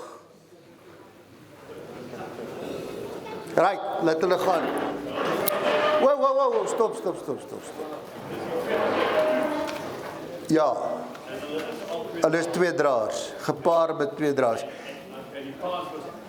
Draers, ja. Ek wil net hier vir julle uitwys op die kalvers. Sien julle hierdie donkerrooitjie? Draai hom net so, nee, maar dan kyk daai koei weer vir my. Die een is 'n verskalf en die een is 'n bulkalf. En hierdie is nou 'n oordrewe voorbeeld van die invloed van bespiering op reproduksie. Kyk na die geel kalfie, dis 'n verskalf. Dit lyk of sy 2 poefonjolletjies het. Kyk na die bulkalf, daar's omtrent niks daar tussen sy bene nie. So, die afwyking van die normaal hier is eintlik geweldig, né? So dit is ongewens. OK. Dan hulle kan maar uitgaan, Piet, dankie. Die tweede tipe van bespiering, dink ek, dis nou die ander 2 bespierde kalvers. Dis al uit, okay. Die tweede tipe van bespiering wat ons kry, is wanneer jy 'n draer op 'n draer, of 'n enkel ouer draer het, en ons praat van ongewenste, gedefinieerde, oordrewe bespiering. Die vulva is klein, die reproduksie-eienskappe is swak, die min diepte, fyn van been, en dit is ook nie 'n dier wat jy mee sal teel nie. En in daai groep kan dit wees dat al 2 die ouers is draers, of dit kan ook by enkel ouer draers voorkom. En dit is ook dan die diere wat jy sal uitskot, veral die vroulike diere wat jy nie mee sal boer nie. Dan by die derde geval het ons minder gewenste gedefinieerde bespiering, maar alles is binne die rasstandaard. Jy sien die definisie van die spier, maar die vulva is ontwikkel, die eier en die speentjies is daar, die bees het genoeg diepte en kapasiteit, dit is so 'n grenstipe van 'n geval. Maar hulle is goed genoeg vir teeling. Gedefinieerde bespiering, maar nie oordrewe afkeerbaar nie. En dan die 4de ene is waar jy uitstekende, baie mooi bouvormverse of koeie kry, soos wat ons nou koeie gesien het vandag. Hulle vertoon nie heeltemal die vrugbaarheidseienskappe nie, maar hulle is absoluut 'n goeie teelmateriaal. Die vulvas is binne standaard, die eier en speerontwikkeling is binne standaard, die vroulikheid is binne standaard, die bouvorm, kapasiteitssprong van rib en alles is reg, maar daar is gedefinieerde bespiering op hulle. Dit is heel aanvaarbaar, dis goeie beeste om mee te boer, en by hulle sal jy heel waarskynlik 'n enkel ouer draer hê. Dan kry jy nou die top of the range, wat ons noem die ideaal, is waar jy die breedte, diepte, kapasiteit, goed ontwikkelde vulva, mooi ontwikkelde eier, vrugbaarheidslyne, alles is in plek. Dit is die tipe diere wat ons graag wil selekteer en bevorder. En as hulle dan nou nog normaal is dit baie beter. En ons gaan afsluit met 'n klompie verse nou, wat ons vir julle daai voorbeeld net nou gaan wys. Right. Nommer 12. Right, laat hulle kom.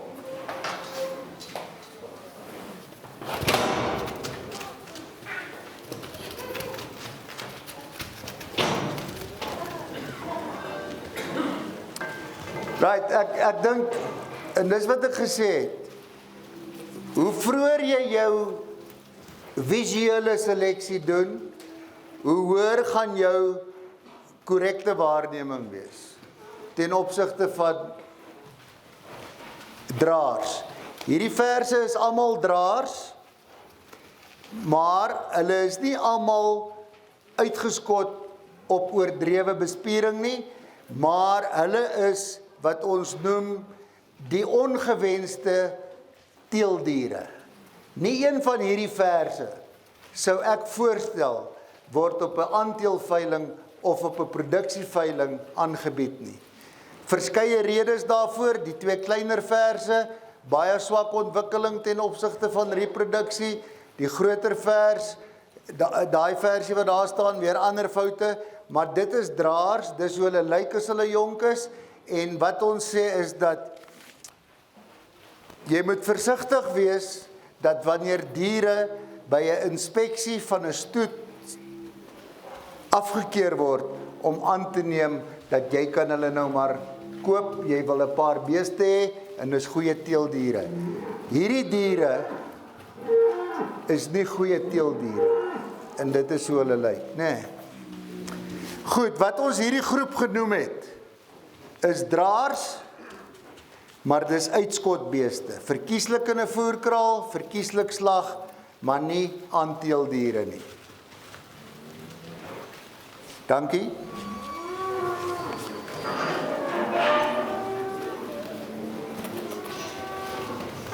Kyk by eiers, kyk die spiertjies, kyk die wilwytjies. Right.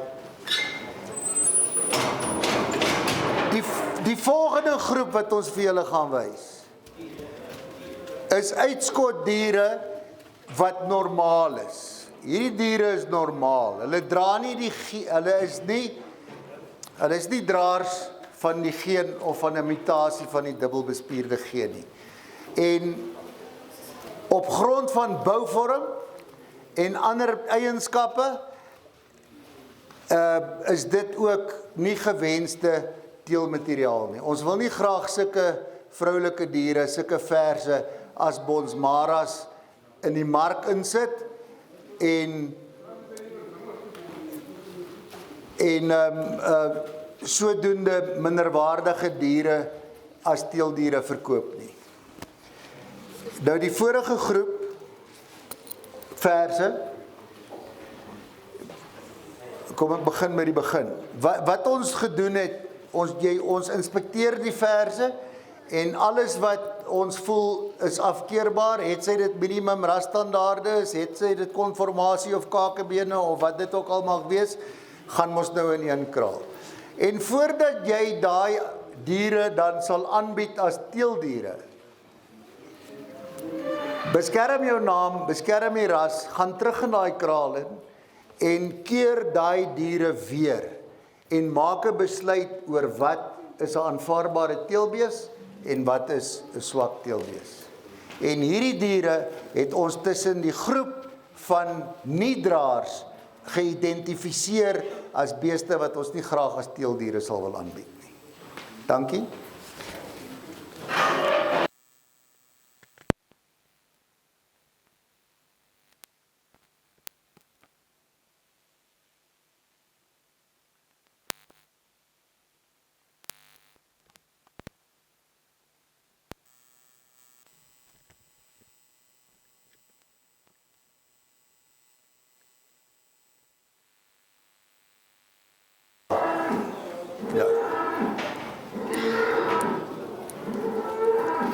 Ek wil net vir julle dit ook sê, dat in die vorige 2 groepe, die uitskotdraers, was daar net 1 vers dragtig van die 4. By die uitskot normale diere, was al 3 daai versies dragtig. So dit moet ook vir jou 'n storieetjie vertel, né? OK. Hierdie 3 verse, dink ek kan julle ook sien, hulle is draers van die geen, maar alhoewel hulle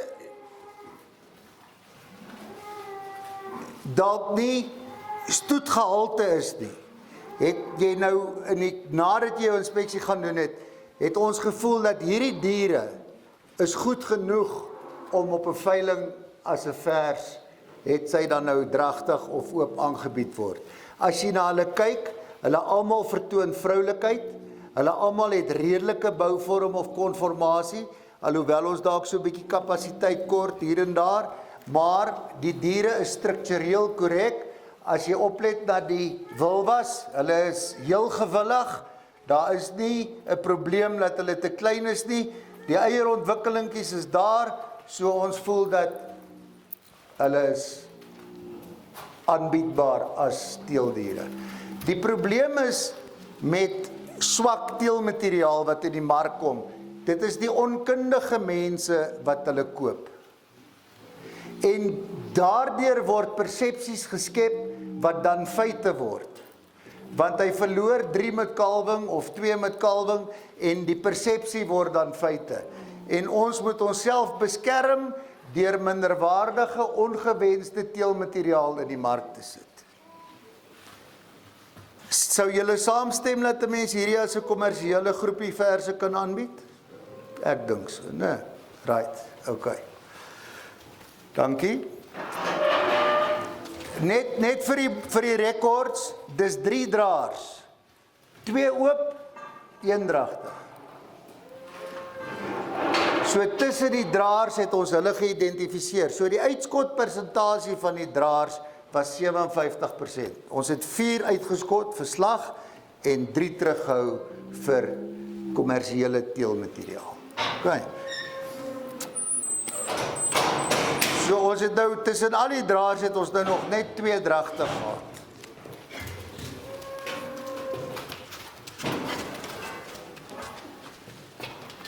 Dis 'n groepie nie dragtige verse. Ekskuus, ek praat nonsens. Dis 'n groepie normale verse. Hulle dra nie die geen nie. Hulle het vir verskeie redes nie die kering gemaak by die stoetstandaarde of by die rasstandaarde nie. En ons het gevoel dat hierdie verse hoef jy nie voorskaam te wees om hulle aan te bied as kommersiële verse, het sy oop of dragtig nie. Die interessantheid van hierdie verse is, of jy moet nou ook weet dat, ekskuus net om terug te gaan na aanbieding by 'n veiling, ons praat hier van fenotypies, né? Ons praat hierso van dit wat jy sien, want hulle genetiese waardes en alles is nie bekend vorentoe nie, alhoewel die teeler weet wat dit is, maar op bouvorm kwalifiseer hierdie verse as redelike goeie kommersiële tipe verse of kwaliteit. Dan wil ek net vir julle sê dat die dragtigheid hier op hierdie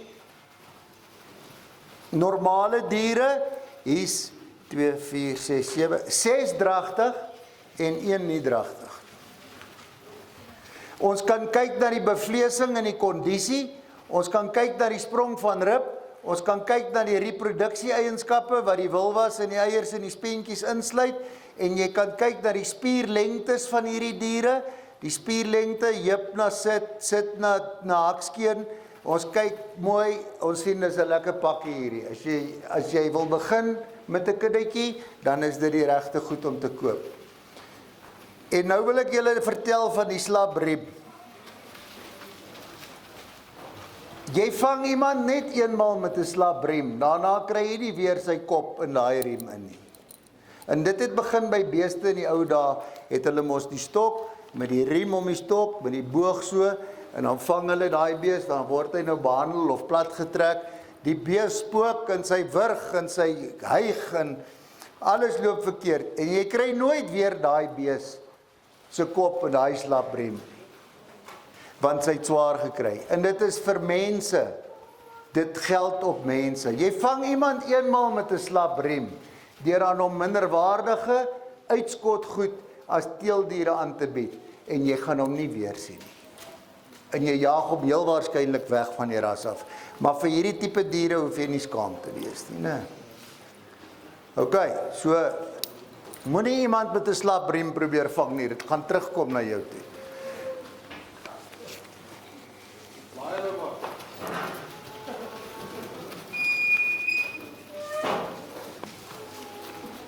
Dankie Pieter, ons is amper klaar met die vroulike diere.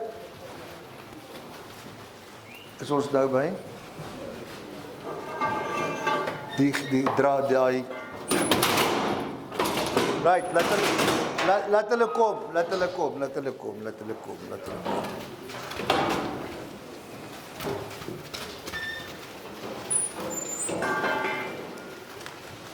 Is dit nie mooi nie? Ja, weet. Is dit nie mooi nie? Hierdie verse is almal draers.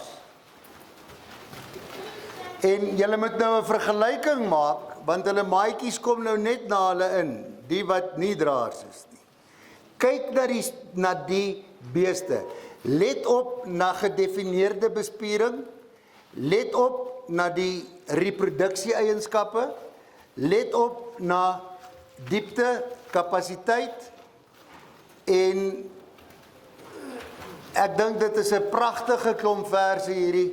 Hulle het seker almal by die inspeksie 8 punte gekry as ek hulle so kyk, maar ons moet baie versigtig wees dat ons nie 'n slagkonformasiepunt gee nie, né? Ons sien hierdie verse oor die algemeen, kan jy sien, daar's gedefinieerde bespiering. Oor die algemeen is die wilwas 'n bietjie kleiner as die nie draers nie, en ek kan net vir julle sê, hulle is almal in kalf. Hulle is almal dragtig, hulle is geselekteer. So, baie mooi prentjie. Hierdie verse laat my nou dink aan, nee, ek sal dit net nou vir julle sê. Laat hulle maar gaan, hulle is mooi. Ek dink hulle moet 'n handeklap kry, hierdie groepie diere. Julle is mooi, hoor. Julle is pragtig. Baie mooi. Geluk ook aan die teeler van hierdie beeste. En die oppasser, Pieter, jy was die wagter.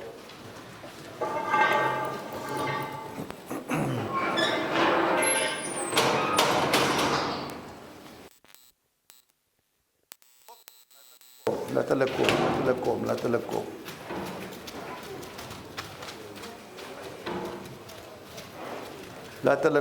hulle kom. Alright, ek hoef seker nie eers vir julle te sê dat hierdie is normale diere nie. Dus normale diere, die kapasiteit, die diepte, die vroulikheid, die wigvorm, die kondisie, die dragtigheidsstadium, die ontwikkeling van die wilwas en die spene en die eiers. Hierdie beeste is vir my die beste wat jy eintlik mee kan boer. Dit is vir my die kersie op die koek, en ek dink as jy jou beeste so kan teel, dan is jy op 'n baie gevorderde stadium van teeling.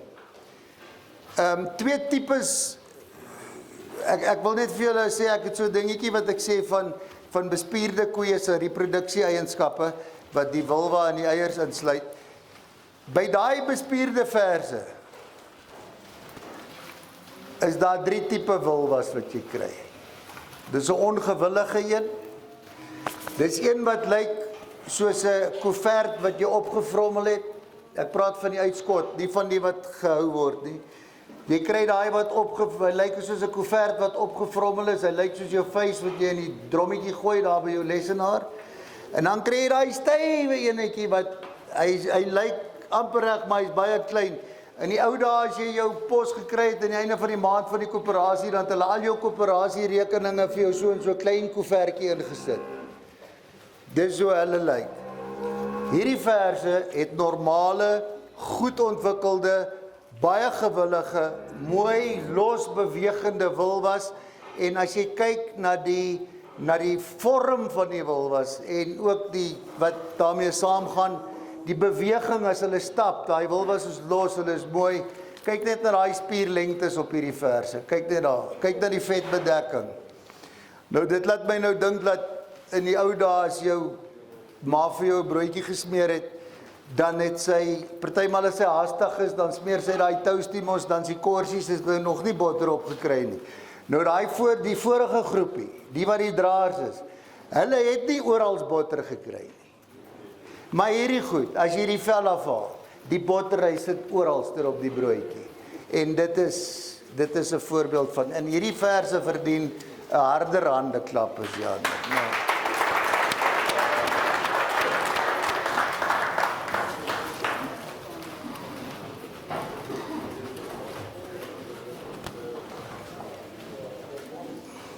Ons is klaar met die vroulike diere. Ek wil net vir julle 'n voorbeeld nou, maar ek wil net gou kalwingsgemak afhandel, ons kan dit hanteer by die bulle. Kalwingsprobleme, kalwingsgemak, ek sal dit by die bulle probeer. Ons het wat 6 bulle wat ons gou net gaan deurgaan, as ons klaar. Pieter, is ek veilig hier binne? Is ek veilig hier binne? Of moet ek agter die hek staan?